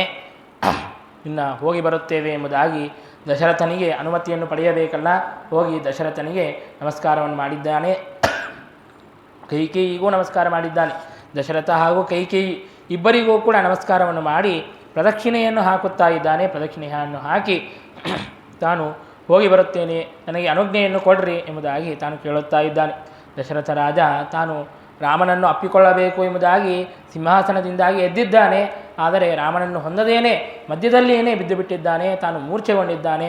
ಆಗ ಮತ್ತೆ ಶ್ರೀರಾಮಚಂದ್ರ ತಂದೆಯನ್ನು ಎಬ್ಬಿಸಿ ತಾನು ನಾನು ಹೊರಟು ಬರುತ್ತೇನೆ, ನನ್ನ ಜೊತೆಗೆ ಸೀತಾ ಲಕ್ಷ್ಮಣರು ಕೂಡ ಬರುತ್ತಾರೆ ಅಂತೆ, ನಾನು ಎಷ್ಟೋ ನಿವಾರಣೆ ಮಾಡಿದರೂ ಕೂಡ ಅವರು ಬಂದೇ ಬರುತ್ತೇವೆ ಎಂಬುದಾಗಿ ನಿಶ್ಚಯವನ್ನು ಮಾಡಿಕೊಂಡಿದ್ದಾರೆ. ಹಾಗಾಗಿ ನಮ್ಮ 3 ಜನರಿಗೂ ಕೂಡ ನಾವು ವನಕ್ಕೆ ಹೋಗೋದಕ್ಕೆ ನೀವು ಅನುಜ್ಞೆಯನ್ನು ಕೊಡಬೇಕು ಎಂಬುದಾಗಿ ತಂದೆಗೆ ಪ್ರಾರ್ಥನೆಯನ್ನು ಮಾಡಿದ್ದಾನೆ. ಆಗ ದಶರಥನಿಗೆ ಗೊತ್ತಾಗಿದೆ, ರಾಮನು ಅವಶ್ಯವಾಗಿಯೂ ಕೂಡ ವನಕ್ಕೆ ಹೋಗುತ್ತಾನೆ ಎಂಬುದಾಗಿ ರಾಮನ ಆ ನಿರ್ಬಂಧವನ್ನು ತಿಳಿದುಕೊಂಡು ತಾನು ದಶರಥ ರಾಜ ತನ್ನ ಮಂತ್ರಿಗೆ ಹೇಳುತ್ತಾ ಇದ್ದಾನೆ, ನೋಡು, ರಾಮ ನನ್ನ ಜ್ಯೇಷ್ಠ ಸುತ, ಹಾಗಾಗಿ ತನಗೇನೆ ಈ ರಾಜ್ಯದ ಸಂಪತ್ತೆಲ್ಲವೂ ಕೂಡ ಸಿಗಬೇಕಾದದ್ದು. ಹಾಗಾಗಿ ನೀನು ಒಂದು ಕೆಲಸ ಮಾಡು, ರಾಮ ಎಲ್ಲಿಗೆ ವನಕ್ಕೆ ಹೋಗುತ್ತಾನೆಯೋ ಈ ಎಲ್ಲ ಸಂಪತ್ತನ್ನು ಕೂಡ ಅಲ್ಲಿಯೇ ಕಳಿಸಿಬಿಡು. ಈ ಕೈಕೇಯಿ ಮತ್ತು ತನ್ನ ಮಗ ಇಬ್ಬರೂ ಕೂಡ ನಿರ್ಧನವಾದಂತಹ ಸಂಪತ್ತಿನಿಂದಾಗಿ ರಹಿತವಾದಂತಹ ಈ ಅಯೋಧ್ಯೆಯಲ್ಲಿ ಇರಲಿ, ನಾವೆಲ್ಲರೂ ಕೂಡ ಅಲ್ಲಿಗೇನೆ ಹೊರಟು ಬಿಡೋಣ ಎಂಬುದಾಗಿ ದಶರಥ ತಾನು ಹೇಳುತ್ತಾ ಇದ್ದಾನೆ. ಆ ಮಾತನ್ನು ಕೇಳಿದಂತಹ ಕೈಕೇಯಿ ಕ್ರೋಧದಿಂದಾಗಿ ಮಾತನಾಡುತ್ತಾ ಇದ್ದಾಳೆ, ನಿಮ್ಮ ನೀನು ರಾಮನು ಜ್ಯೇಷ್ಠ ಸುತ ಅಂತ ಹೇಳುತ್ತಾ ಇದೆಯಲ್ಲ, ನಿಮ್ಮ ವಂಶದಲ್ಲಿಯೇ ಜ್ಯೇಷ್ಠ ಮಗನನ್ನು ಬಿಟ್ಟು ಬಿಡುವಂತಹ ಒಂದು ಆನವಾಯಿತಿ ಬಂದಿದೆ. ಯಾಕೆ ಅಂತಂದರೆ ನಿಮ್ಮ ವಂಶದಲ್ಲಿ ಬಂದಿರುವಂತಹ ಪೂರ್ವಜರೇ ಅಸಮಂಜಸನನ್ನು ತಾನು ಜ್ಯೇಷ್ಠ ಸುತನಾಗಿದ್ದರೂ ಕೂಡ ತಾವು ಬಿಟ್ಟು ಬಿಟ್ಟಿದ್ದಾರೆ. ಅಸಮಂಜಸ ಯಾರು ಗೊತ್ತಾಯ್ತಲ್ಲ, ಅವನ ಕಥೆಯನ್ನು ಕೇಳಿದ್ದಿ. ಅಸಮಂಜಸ ಯಾರು? ಅಸಮಂಜಸವಾದಂತಹ ಉತ್ತರವನ್ನು ಕೊಡಬೇಡ್ರಿ, ಸಮಂಜಸವಾದಂತಹ ಉತ್ತರ ಕೊಡ್ರಿ. ಅಸಮಂಜಸ ಅಂತಂದರೆ ಇದೇ ವಂಶದಲ್ಲಿ ಬಂದಿರುವಂತಹ ಸಗರ ರಾಜನ ಮಗ. ಆ ಸಗರ ರಾಜನ 60,000 ಜನ ಏನು ಸತ್ತು ಹೋಗುತ್ತಾರೆ ಎಂಬುದಾಗಿ ಕೇಳಿದ್ವಿ. ಕಪಿಲ ಋಷಿಗಳ ಒಂದು ಅಗ್ನಿಯಿಂದಾಗಿ ಭಸ್ಮರಾಗುತ್ತಾರೆ ಅಂತ ಕೇಳಿದ್ವಿ. ಅವರ ಅಣ್ಣ ತಾನು ಅಸಮಂಜಸ, ಜ್ಯೇಷ್ಠ ಸುತ. ಹಾಗಿದ್ರೂ ಕೂಡ ಆ ಅಸಮಂಜಸ ಎಲ್ಲ ಸಣ್ಣ ಮಕ್ಕಳನ್ನು ನದಿಯಲ್ಲಿ ಹಾಕಿಬಿಡುತ್ತಾರೆ ಎಂಬುದಾಗಿ ಅವನನ್ನು ರಾಜ್ಯದಿಂದಾಗಿ ಹೊರಗೆ ಹಾಕಿದ್ದ ಸಗರ ರಾಜ. ಅದನ್ನು ಈಗ ನೆನಪಿಸುತ್ತಾ ಇದ್ದಾಳೆ ಆ ಕೈಕೇಯಿ. ಆ ಅಸಮಂಜಸನನ್ನು ಹೇಗೆ ಪರಿತ್ಯಾಗವನ್ನು ಮಾಡಿದ್ದರೋ ಹಾಗೆ ಇವತ್ತು ಕೂಡ ನೀನು ರಾಮನನ್ನು ಪರಿತ್ಯಾಗ ಮಾಡಿಬಿಡು. ಜ್ಯೇಷ್ಠ ಸುತನಾಗಿದ್ದರೂ ಕೂಡ ಅಸಮಂಜಸನಂತೆ ಇವನನ್ನು ಬಿಟ್ಟು ಬಿಡು ಎಂಬುದಾಗಿ ದಶರಥನಿಗೆ ಕೈಕೇಯಿ ಹೇಳುತ್ತಾ ಇದ್ದಾಳೆ. ಆಗ ದಶರಥ ಹೇಳುತ್ತಾನೆ, ಆ ಅಸಮಂಜಸ ತಾನು ಎಲ್ಲ ಜನರಿಗೂ ಕೂಡ ಎಲ್ಲ ಮಕ್ಕಳಿಗೂ ಕೂಡ ಪೀಡೆಯನ್ನು ಉಂಟು ಮಾಡ್ತಿದ್ದ ಅಂತ ಹೇಳಿಬಿಟ್ಟು ಅವನನ್ನು ಹೊರಗೆ ಹಾಕಿದ್ರು. ಆದರೆ ರಾಮನು ಯಾರಿಗೂ ಕೂಡ ಮಾತಿನಿಂದಾಗಲಿ ವಚನದಿಂದಾಗಿ ಆಗಲಿ ದೇಹದಿಂದಾಗಲಿ ಎಂದೂ ಕೂಡ ಕೆಟ್ಟು ಮಾಡಿದ್ದೇ ಇಲ್ಲ, ಕೆಟ್ಟು ಬಯಸಿದ್ದೂ ಕೂಡ ಇಲ್ಲ. ಹಾಗಾಗಿ ರಾಮನನ್ನು ಹೊರಗೆ ಯಾಕೆ ಹಾಕಬೇಕು ಎಂಬುದಾಗಿ ತಾನು ಕೇಳುತ್ತಾ ಇದ್ದಾನೆ. ಆಗ ಕೈಕೇಯಿ ತಾನು ಬಹಳ ಕ್ರೂರವಾಗಿ ಮಾತನಾಡುತ್ತಾ ಇದ್ದಾಳೆ. ನೋಡು, ನಾನೇನಂತ ವರವನ್ನು ಕೇಳಿದ್ದೆ, ವನವಾಸಕ್ಕೆ ಹೋಗಬೇಕು, ವನದಲ್ಲಿ ಮುನಿಗಳಂತೆ ತಾವು ಬದುಕಬೇಕು ಎಂಬುದಾಗಿ ನಾನು ಕೇಳಿದ್ದೆ. ಹಾಗಾಗಿ ಮುನಿಗಳಲ್ಲಾದರೂ ಋಷಿಮುನಿಗಳು ಆಭರಣಗಳನ್ನು ಹಾಕಿಕೊಂಡಿರುತ್ತಾರೆಯಾ, ಇಂತಹ ಭಾರಿ ರೇಷ್ಮೆಯ ವಸ್ತ್ರವನ್ನು ಹುಟ್ಟಿಕೊಂಡಿರುತ್ತಾರೆಯಾ ಎಂಬುದಾಗಿ ಕೈಕೇಯಿ ಕೇಳುತ್ತಾ ಇದ್ದಾಳೆ. ಆಗ ರಾಮ ಹೇಳುತ್ತಾನೆ, ದಶರಥ ರಾಜ ಕೈಕೇಯಿಯನ್ನು ಬೈಯುತ್ತಾ ಇದ್ದಾನೆ. ಆಗ ರಾಮ ದಶರಥನನ್ನು ತಡೆಯುತ್ತಾನೆ. ತಂದೆ, ನನ್ನ ಮೇಲಿರುವಂತಹ ಪ್ರೀತಿಯಿಂದಾದರೂ ಕೈಕೇಯಿಯನ್ನು, ನನ್ನ ತಾಯಿಯನ್ನು ಬೈಯಬೇಡ. ರಾಜ್ಯವನ್ನೇ ಬಿಡೋದಕ್ಕೆ ಸಿದ್ಧ ಆಗಿದ್ದೇನೆ. ಈ ಎಲ್ಲ ಆಭರಣಗಳು, ಈ ರಾಜ್ಯದ ಸಂಪತ್ತು ನನಗೆ ಏಕೆ, ಅವಶ್ಯವಾಗಿಯೂ ಕೂಡ ಇದನ್ನೆಲ್ಲವನ್ನೂ ಕೂಡ ಬಿಟ್ಟು ಹೋಗುತ್ತೇನೆ. ನಾನು ನಾರ ವಸ್ತ್ರವನ್ನು ಉಟ್ಟು ನಾನು ಹೋಗೋದಕ್ಕೆ ಸಿದ್ಧನಾಗಿದ್ದೇನೆ ಎಂಬುದಾಗಿ ಹೇಳಿದಾಗ ಕೈಕೇಯಿ ಮೊದಲೇ ಅದೆಲ್ಲವನ್ನೂ ಕೂಡ ಸಿದ್ಧ ಮಾಡಿಕೊಂಡಿಟ್ಕೊಂಡು ಬಿಟ್ಟಿದ್ಲು. 3 ಸೆಟ್ಟು ನಾರ ವಸ್ತ್ರಗಳನ್ನು ತಂದು ಕೊಡುತ್ತಾಳೆ. ಉಟ್ಕೋರಿ ಎಂಬುದಾಗಿ ಕೊಡುತ್ತಾಳೆ. ರಾಮನು ಉಟ್ಟುಕೊಂಡಿದ್ದಾನೆ, ಲಕ್ಷ್ಮಣನು ಕೂಡ ಉಟ್ಟುಕೊಂಡು ಬಿಟ್ಟಿದ್ದಾನೆ. ಸೀತೆಯು ಒಂದು ವಸ್ತ್ರವನ್ನು ಮೇಲೆ ಹೊದ್ದುಕೊಂಡಿದ್ದಾಳೆ. ಹೊದ್ದುಕೊಂಡು ಮುಗ್ಧಳಾದಂತೆ ತಾನು ಶ್ರೀರಾಮಚಂದ್ರನ ಮುಖವನ್ನು ನೋಡುತ್ತಾ ಇದ್ದಾಳೆ. ಸ್ವಾಮಿ, ನನಗೆ ಈ ವಸ್ತ್ರವನ್ನು ಉಟ್ಟು ನನಗೆ ಗೊತ್ತೇ ಇಲ್ಲ, ಇದೆಲ್ಲ ಋಷಿಮುನಿಗಳ ಧರಿಸುವಂತಹ ವಸ್ತ್ರ, ಈ ವಸ್ತ್ರವನ್ನು ಹೇಗೆ ಉಡಬೇಕು ಅಂತ ಅನ್ನೋದು ನನಗೆ ಗೊತ್ತಿಲ್ಲ ಎಂಬುದಾಗಿ ಬಹಳ ಮುಗ್ಧಳಾಗಿ ಮಾತನಾಡುವಂತಹ ಸಂದರ್ಭದಲ್ಲಿ ಶ್ರೀರಾಮಚಂದ್ರನೇ ಆ ವಸ್ತ್ರವನ್ನು ಉಡಿಸೋದಕ್ಕಾಗಿ ಅಂತ ತಾನು ಹೋಗುತ್ತಾ ಇದ್ದಾನೆ. ಅಷ್ಟರಲ್ಲಿ ವಸಿಷ್ಠರು ತಡೆಯುತ್ತಾರೆ. ವಸಿಷ್ಠರು ಸೀತೆಯನ್ನು ತಡೆದು ಹೇಳುತ್ತಾರೆ, ಅಮ್ಮ, ನೀನು ಈ ವಸ್ತ್ರವನ್ನು ಧಾರಣೆ ಮಾಡಬೇಕಾಗಿಲ್ಲ ಎಂಬುದಾಗಿ ಹೇಳಿ ಕೈಕೇಯಿಯನ್ನು ಬೈಯುತ್ತಾ ಇದ್ದಾರೆ. ಕೈಕೇಯಿ, ಬಹಳ ಆಯಿತು, ಅತಿ ಮಾಡುತ್ತಾ ಇದ್ದಿ, ಬಹಳ ಕಲಹಪ್ರಿಯಳಿದ್ದಂತೆ ಇದ್ದಿ. ನೀನು ಕೇಳಿದ್ದೇನು, ರಾಮನ ವನವಾಸಕ್ಕೆ ಹೋಗಬೇಕು ಎಂಬುದಾಗಿ ನೀನು ಕೇಳಿದ್ದಿ. ಲಕ್ಷ್ಮಣ ಹಾಗೂ ಸೀತೆಯರ ಬಗ್ಗೆ ನೀನು ಮಾತನೇ ಆಡಿಲ್ಲ, ಅವರಿಗೆ ವನವಾಸ ಅಂತ ನೀನು ಕೇಳೇ ಇಲ್ಲ. ಹಾಗಾಗಿ ಅವರು ಯಾಕೆ ನಾರ ವಸ್ತ್ರವನ್ನು ಉಡಬೇಕು? ಹಾಗಾಗಿ ಸೀತೆಯು ಇದೇ ವಸ್ತ್ರದಿಂದಾಗಿ ಏನೇ ಹೋಗುತ್ತಾಳೆ. ಅವಳೆಲ್ಲ ಈ ಆಭರಣಗಳನ್ನೆಲ್ಲ ಏನು ಬಿಚ್ಚಿಬಿಟ್ಟಿದ್ದಾಳೆ, ಆ ಎಲ್ಲ ಆಭರಣಗಳನ್ನು ಕೂಡ ಮತ್ತೆ ತಿರುಗಿ ಕೊಡ್ರಿ ಎಂಬುದಾಗಿ ವಸಿಷ್ಠರು ಹೇಳುತ್ತಾ ಇದ್ದಾರೆ. ಹೀಗೆ ಹೇಳಿ ದಶರಥ ರಾಜನಿಗೆ ಹೇಳಿ ಮತ್ತೆ ಅಂದರೆ ಈ 14 ವರ್ಷ ಸರಿ ಹೋಗುವಷ್ಟು ಎಲ್ಲ ಬಟ್ಟೆಗಳನ್ನು, ಎಲ್ಲ ಆಭರಣಗಳನ್ನು ಎಲ್ಲವನ್ನೂ ಕೂಡ ಮತ್ತೆ ಸೀತೆಗೆ ಕೊಟ್ಟಿದ್ದಾರೆ. ಹಾಗಾಗಿ ನಮಗೆ ಒಂದು ಸಂದೇಹ ಬರ್ಬೋದು. ಮುಂದೆ ಸುಂದರಕಾಂಡದಲ್ಲಿ ನಾವು ಕೇಳುತ್ತೇವೆ, ಭೂಷಣಾನಿ ದ್ವಿಧಾಭೂತ್ವ ಎಂಬುದಾಗಿ ಹನುಮಂತ ದೇವರು, ಸುಗ್ರೀವ ಮೊದಲಾದಂತಹ ಕಪಿಗಳು ಸೀತೆಯ ಆಭರಣಗಳನ್ನು ಕಂಡರು ಎಂಬುದಾಗಿ ನಾವು ಕೇಳುತ್ತೇವೆ. ಎಲ್ಲ ಸೀತೆಯು ಎಲ್ಲ ಆಭರಣಗಳನ್ನು ಬಿಟ್ಟು ಹೋಗಿದ್ದರೆ ಅವರು ಹೇಗೆ ಆಭರಣಗಳನ್ನು ಕಾಣುತ್ತಾರೆ ಅಂತನ್ನುವಂತಹ ಶಂಕೆ. ಅದಕ್ಕೆ ಇಲ್ಲೇ ಉತ್ತರವಿದೆ ರಾಮಾಯಣದಲ್ಲಿಯೇ. ತಾನು ಎಲ್ಲ ಬಿಚ್ಚಿಟ್ಟಾಗ ಮತ್ತೆ ವಸಿಷ್ಠರು ರಾಜನಿಗೆ ಹೇಳಿ ಎಲ್ಲ ಆಭರಣಗಳನ್ನು ಕೂಡ ಕೊಡಿಸುತ್ತಾರೆ. ಆಗ ಸೀತಾದೇವಿಯು ಆ ಆಭರಣಗಳನ್ನು ಧಾರಣೆ ಮಾಡಿ ಮತ್ತೆ ತಾನು ಹೋಗೋದಕ್ಕೆ ಸಿದ್ಧಳಾಗಿದ್ದಾಳೆ. ಆಗ ದಶರಥ ರಾಜ ತಾನು ಸುಮಂತ್ರನಿಗೆ ಹೇಳುತ್ತಾನೆ, ರಥವನ್ನು ಸಿದ್ಧಪಡಿಸು, ನೀನೇ ಹೋಗಿ ರಥದಲ್ಲಿ ಹೋಗಿ ಶ್ರೀರಾಮಚಂದ್ರನನ್ನು ಸೀತಾ ಲಕ್ಷ್ಮಣರನ್ನು ಬಿಟ್ಟು ಬರಬೇಕು ಎಂಬುದಾಗಿ ಹೇಳಿದಾಗ ಆಗ ಸುಮಂತ್ರ ತಾನು ರಥವನ್ನು ಸಿದ್ಧಪಡಿಸಿ ತಂದಿದ್ದಾನೆ.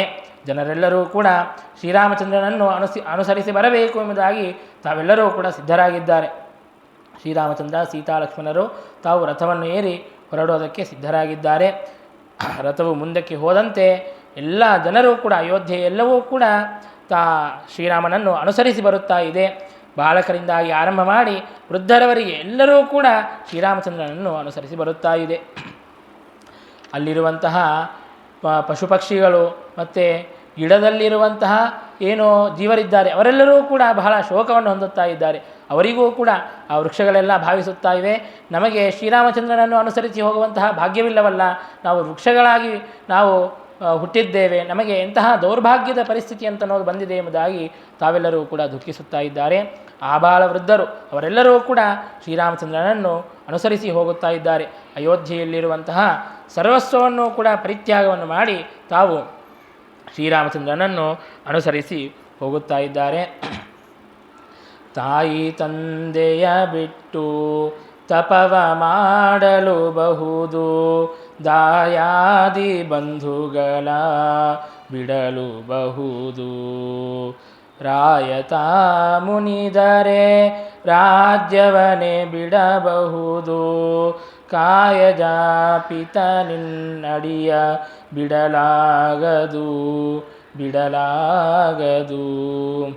ಅನ್ನುವಂತಹ ಭಾವನೆಯಿಂದಾಗಿ ಆ ಜನರೆಲ್ಲರೂ ಕೂಡ ತಾವು ಶ್ರೀರಾಮಚಂದ್ರನನ್ನು ಅನುಸರಿಸಿ ಹೋಗೋದಕ್ಕೆ ಸಿದ್ಧರಾಗಿದ್ದಾರೆ. ಭಗವಂತನನ್ನು ತೊರೆದು ಇರಲು ಸಾಧ್ಯವಿಲ್ಲ, ತೊರೆದು ಜೀವಿಸಬಹುದೇ. ಹಾಗಾಗಿ ಎಲ್ಲವನ್ನೂ ಕೂಡ ಬಿಟ್ಟು ತಾವು ಶ್ರೀರಾಮನ ಜೊತೆಗೆ ಬರೋದಕ್ಕೆ ಅಂತ ಸಿದ್ಧರಾಗಿದ್ದಾರೆ. ಹೇಗಾದರೂ ಮಾಡಿ ಶ್ರೀರಾಮನ ಹಿಂದನೇ ಹೋಗಬೇಕು, ನಾವು ಅಯೋಧ್ಯೆಯಲ್ಲಿ ವಾಸ ಮಾಡೋದು ಬೇಡ ಎಂಬುದಾಗಿ ತಾವೆಲ್ಲರೂ ಕೂಡ ಹೊರಡುತ್ತಾ ಇದ್ದಾರೆ. ಇಲ್ಲಿ ಸುಮಂತ್ರ ತಾನು ರಾಮಚಂದ್ರ ಹೇಳುತ್ತಾ ಇದ್ದಾನೆ, ವೇಗವಾಗಿ ರಥವನ್ನು ಓಡಿಸು, ಯಾಕಂದರೆ ಅವರೆಲ್ಲರೂ ಕೂಡ ಹಿಂದಕ್ಕೆ ಬಂದರೆ ನಾವು ಸೇರೋದೇ ಇಲ್ಲ, ಅವರೆಲ್ಲರೂ ಕೂಡ ವನಕ್ಕೆ ಬರೋದು ಬೇಡ, ಅವರೆಲ್ಲರೂ ವನಕ್ಕೆ ಬಂದರೆ ನನಗಷ್ಟೇ ವನವಾಸ ಅಂತ ಹೇಳಿದ್ದಾರೆ, ಅವರೆಲ್ಲರೂ ಕೂಡ ನನಗಾಗಿ ದುಃಖವನ್ನು ಅನುಭವಿಸೋದು ಏಕೆ, ಹಾಗಾಗಿ ಬೇಗನೆ ರಥವನ್ನು ಓಡಿಸು ಎಂಬುದಾಗಿ ಸುಮಂತ್ರನಿಗೆ ಹೇಳಿದ್ದಾನೆ. ಸುಮಂತ್ರ ತಾನು ಬೇಗನೆ ರಥವನ್ನು ಓಡಿಸುತ್ತಾ ಇದ್ದಾನೆ. ಆಗ ಜನರೆಲ್ಲ ಸುಮಂತ್ರನಿಗೆ ಹೇಳುತ್ತಾ ಇದ್ದಾರೆ, ನೀನು ಯಾಕೆ ಅಷ್ಟು ವೇಗದಿಂದಾಗಿ ರಥವನ್ನು ಒಯ್ಯುತ್ತಾ ಇದ್ದೀಯಾ, ನಿಧಾನವಾಗಿ ಒಯ್ಯಿ, ಮತ್ತೆ ನಾವು ರಾಮನನ್ನು ಯಾವಾಗ ನೋಡುತ್ತೇವೆಯೋ ಏನೋ ಗೊತ್ತಿಲ್ಲ, ಹಾಗಾಗಿ ನಿಧಾನವಾಗಿ ರಥವನ್ನು ಕರೆದುಕೊಂಡು ಹೋಗು ಎಂಬುದಾಗಿ ತಾವೆಲ್ಲರೂ ಕೂಡ ಹೇಳುತ್ತಾ ಇದ್ದಾರೆ. ಆಗ ಶ್ರೀರಾಮಚಂದ್ರ ಆ ಎಲ್ಲ ಜನರನ್ನು ಕಂಡು ತಾನು ಮಾತನಾಡುತ್ತಾನೆ, ನೀವೆಲ್ಲ ಬರಬೇಡಿರಿ, ನೀವೆಲ್ಲರೂ ಕೂಡ ಇಲ್ಲೇ ಅಯೋಧ್ಯೆಯಲ್ಲೇನೇ ವಾಸ ಮಾಡಿರ್ರಿ ಎಂಬುದಾಗಿ ಶ್ರೀರಾಮಚಂದ್ರ ಹೇಳುತ್ತಾ ಇದ್ದಾನೆ. ಎಷ್ಟು ಹೇಳಿದರೂ ಕೂಡ ಅವರು ಕೇಳೋದಕ್ಕೆ ಸಿದ್ಧರಾಗುತ್ತಾ ಇಲ್ಲ. ಶ್ರೀರಾಮಚಂದ್ರನನ್ನು ಅನುಸರಿಸಿ ಹಿಂಬಾಲಿಸಿ ಬಂದೇ ಬರುತ್ತಾ ಇದ್ದಾರೆ. ಶ್ರೀರಾಮಚಂದ್ರ ಹೋಗುತ್ತಾ ಇರುವಂತಹ ಸಂದರ್ಭದಲ್ಲಿ ದಶರಥ ಅವರೆಲ್ಲರೂ ಕೂಡ ಅಲ್ಲಿ ನಿಂತು ನೋಡುತ್ತಾ ಇದ್ದಾರೆ. ಶ್ರೀರಾಮಚಂದ್ರನನ್ನು ಎಷ್ಟು ಹೊತ್ತು ಸಾಧ್ಯವೋ ಅಷ್ಟು ಹೊತ್ತು ನೋಡೋಣ ಎಂಬುದಾಗಿ ನೋಡುತ್ತಾ ಇದ್ದಾರೆ. ಇನ್ನು ಕಣ್ಣಿಗೆ ಕಾಣಿಸದೇ ಇರುವಂತಹ ಆ ಪರಿಸ್ಥಿತಿ ಅಷ್ಟು ದೂರಕ್ಕೆ ಹೋದ ಮೇಲೆ ದಶರಥ ಮತ್ತೆ ತಾನು ವಿಲಾಪವನ್ನು ಪ್ರಾರಂಭ ಮಾಡಿದ್ದಾನೆ. ನಾನು ಮತ್ತು ಕೌಸಲ್ಯೆಯ ಮನೆಯಲ್ಲೇನೆ ನನ್ನನ್ನು ಕರೆದುಕೊಂಡು ಹೋಗ್ರಿ, ಅಲ್ಲಿ ರಾಮದೇವರ ಪಾದಗಳಿಂದಾಗಿ ಚಿಹ್ನಿತವಾದಂತಹ ಆ ಮನೆ, ಹಾಗಾಗಿ ಅಲ್ಲಿಯೇ ನನ್ನನ್ನು ಕರೆದುಕೊಂಡು ಹೋಗ್ರಿ ಎಂಬುದಾಗಿ ತಾನು ಹೇಳುತ್ತಾ ಇದ್ದಾನೆ. ಈ ಕಡೆಗೆ ಅಯೋಧ್ಯೆಯ ಎಲ್ಲ ಜನರು ಕೂಡ ಶ್ರೀರಾಮಚಂದ್ರನನ್ನು ಹಿಂಬಾಲಿಸಿ ಹೋಗುತ್ತಾ ಇದ್ದಾರೆ. ಸುಮಂತ್ರನಿಗೆ ಹೇಳಿದರೆ ಅವರು ಕೇಳಲಿಲ್ಲ. ಶ್ರೀರಾಮಚಂದ್ರನಿಗೆ ಹೇಳಿದರೂ ಕೂಡ, ರಾಮ ನೀನು ಬಿಟ್ಟು ಹೋಗಬೇಡ, ನಮ್ಮ ಸಲುವಾಗಿ ಕಾಯಿ ಇಲ್ಲೇ ಇದ್ದು ಬಿಡು, ಅಥವಾ ನಮ್ಮನ್ನು ಕರೆದುಕೊಂಡು ಹೋಗು ಎಂಬುದಾಗಿ ರಾಮನಿಗೆ ಹೇಳಿದರೂ ಕೂಡ ಕೇಳುತ್ತಾ ಇಲ್ಲ. ಹಾಗಾಗಿ ಇವರು ಯಾರೂ ಕೂಡ ಕೇಳುತ್ತಾ ಇಲ್ಲ ಎಂಬುದಾಗಿ ಆ ಜನರೆಲ್ಲ ಕುದುರೆಗಳಿಗೆ ಹೇಳುತ್ತಾ ಇದ್ದಾರೆ, ನೀವಾದರೂ ಸ್ವಲ್ಪ ನಿಧಾನವಾಗಿ ಹೋಗ್ರಿ, ಆ ವನದ ಕಡೆಗೆ ಹೋಗಬೇಡ್ರಿ, ನೀವೆಲ್ಲರೂ ಕೂಡ ನಿವೃತ್ತರಾಗಿ ಮತ್ತೆ ಅಯೋಧ್ಯೆ ಕಡೆಗೇನೇ ಬರ್ರಿ ಎಂಬುದಾಗಿ ಕುದುರೆಗಳ ಜೊತೆಗೂ ಮಾತನಾಡುತ್ತಾ ಇದ್ದಾರೆ. ಅಂದರೆ ಆ ದುಃಖದ ಪರಿಸ್ಥಿತಿಯಲ್ಲಿ ಅವರಿಗೆ ಏನು ಮಾಡಬೇಕು ಅಂತನ್ನೋದು ಕೂಡ ತೋಚದ ಒಂದು ಪರಿಸ್ಥಿತಿಯನ್ನು ತಾವು ಹೊಂದಿದ್ದಾರೆ. ಹೀಗೆ ಶ್ರೀರಾಮಚಂದ್ರ ತಾನು ಪ್ರಯಾಣವನ್ನು ಮಾಡುತ್ತಾ ಇದ್ದಾನೆ. ಸಂಧ್ಯಾಕಾಲ ಬರುವಂತಹ ಸಂದರ್ಭದಲ್ಲಿ ತಮಸಾ ನದಿ ಅನ್ನುವಂತಹ ನದಿಯ ಸಮೀಪಕ್ಕೆ ಬಂದಿದ್ದಾರೆ. ಅಲ್ಲಿ ಶ್ರೀರಾಮಚಂದ್ರ ರಥವನ್ನು ನಿಲ್ಲಿಸೋದಕ್ಕಾಗಿ ಅಂತ ಹೇಳಿದ್ದಾನೆ. ಬೆಳಗ್ಗಿನಿಂದ ಕುದುರೆಗಳು ಬಹಳ ದೂರದವರೆಗೆ ಅವು ರಥವನ್ನು ಎಳೆದುಕೊಂಡು ಬಂದಿವೆ, ಹಾಗಾಗಿ ಅದಕ್ಕೆ ವಿಶ್ರಾಂತಿ ಬೇಕು ಎಂಬುದಾಗಿ ಅದಕ್ಕೆ ವಿಶ್ರಾಂತಿಯನ್ನು ಕೊಟ್ಟು ಅದಕ್ಕೆ ಆಹಾರವನ್ನು ಯವಸವನ್ನು ಕೊಡೋದಕ್ಕಾಗಿ ಅಂತ ಸುಮಂತ್ರನಿಗೆ ಆದೇಶವನ್ನು ಮಾಡಿದ್ದಾನೆ. ತಾನು ಎಲ್ಲ ಸಂಧ್ಯಾದಿ ಕ್ರಿಯೆಗಳನ್ನು ಮುಗಿಸಿಕೊಂಡಿದ್ದಾನೆ.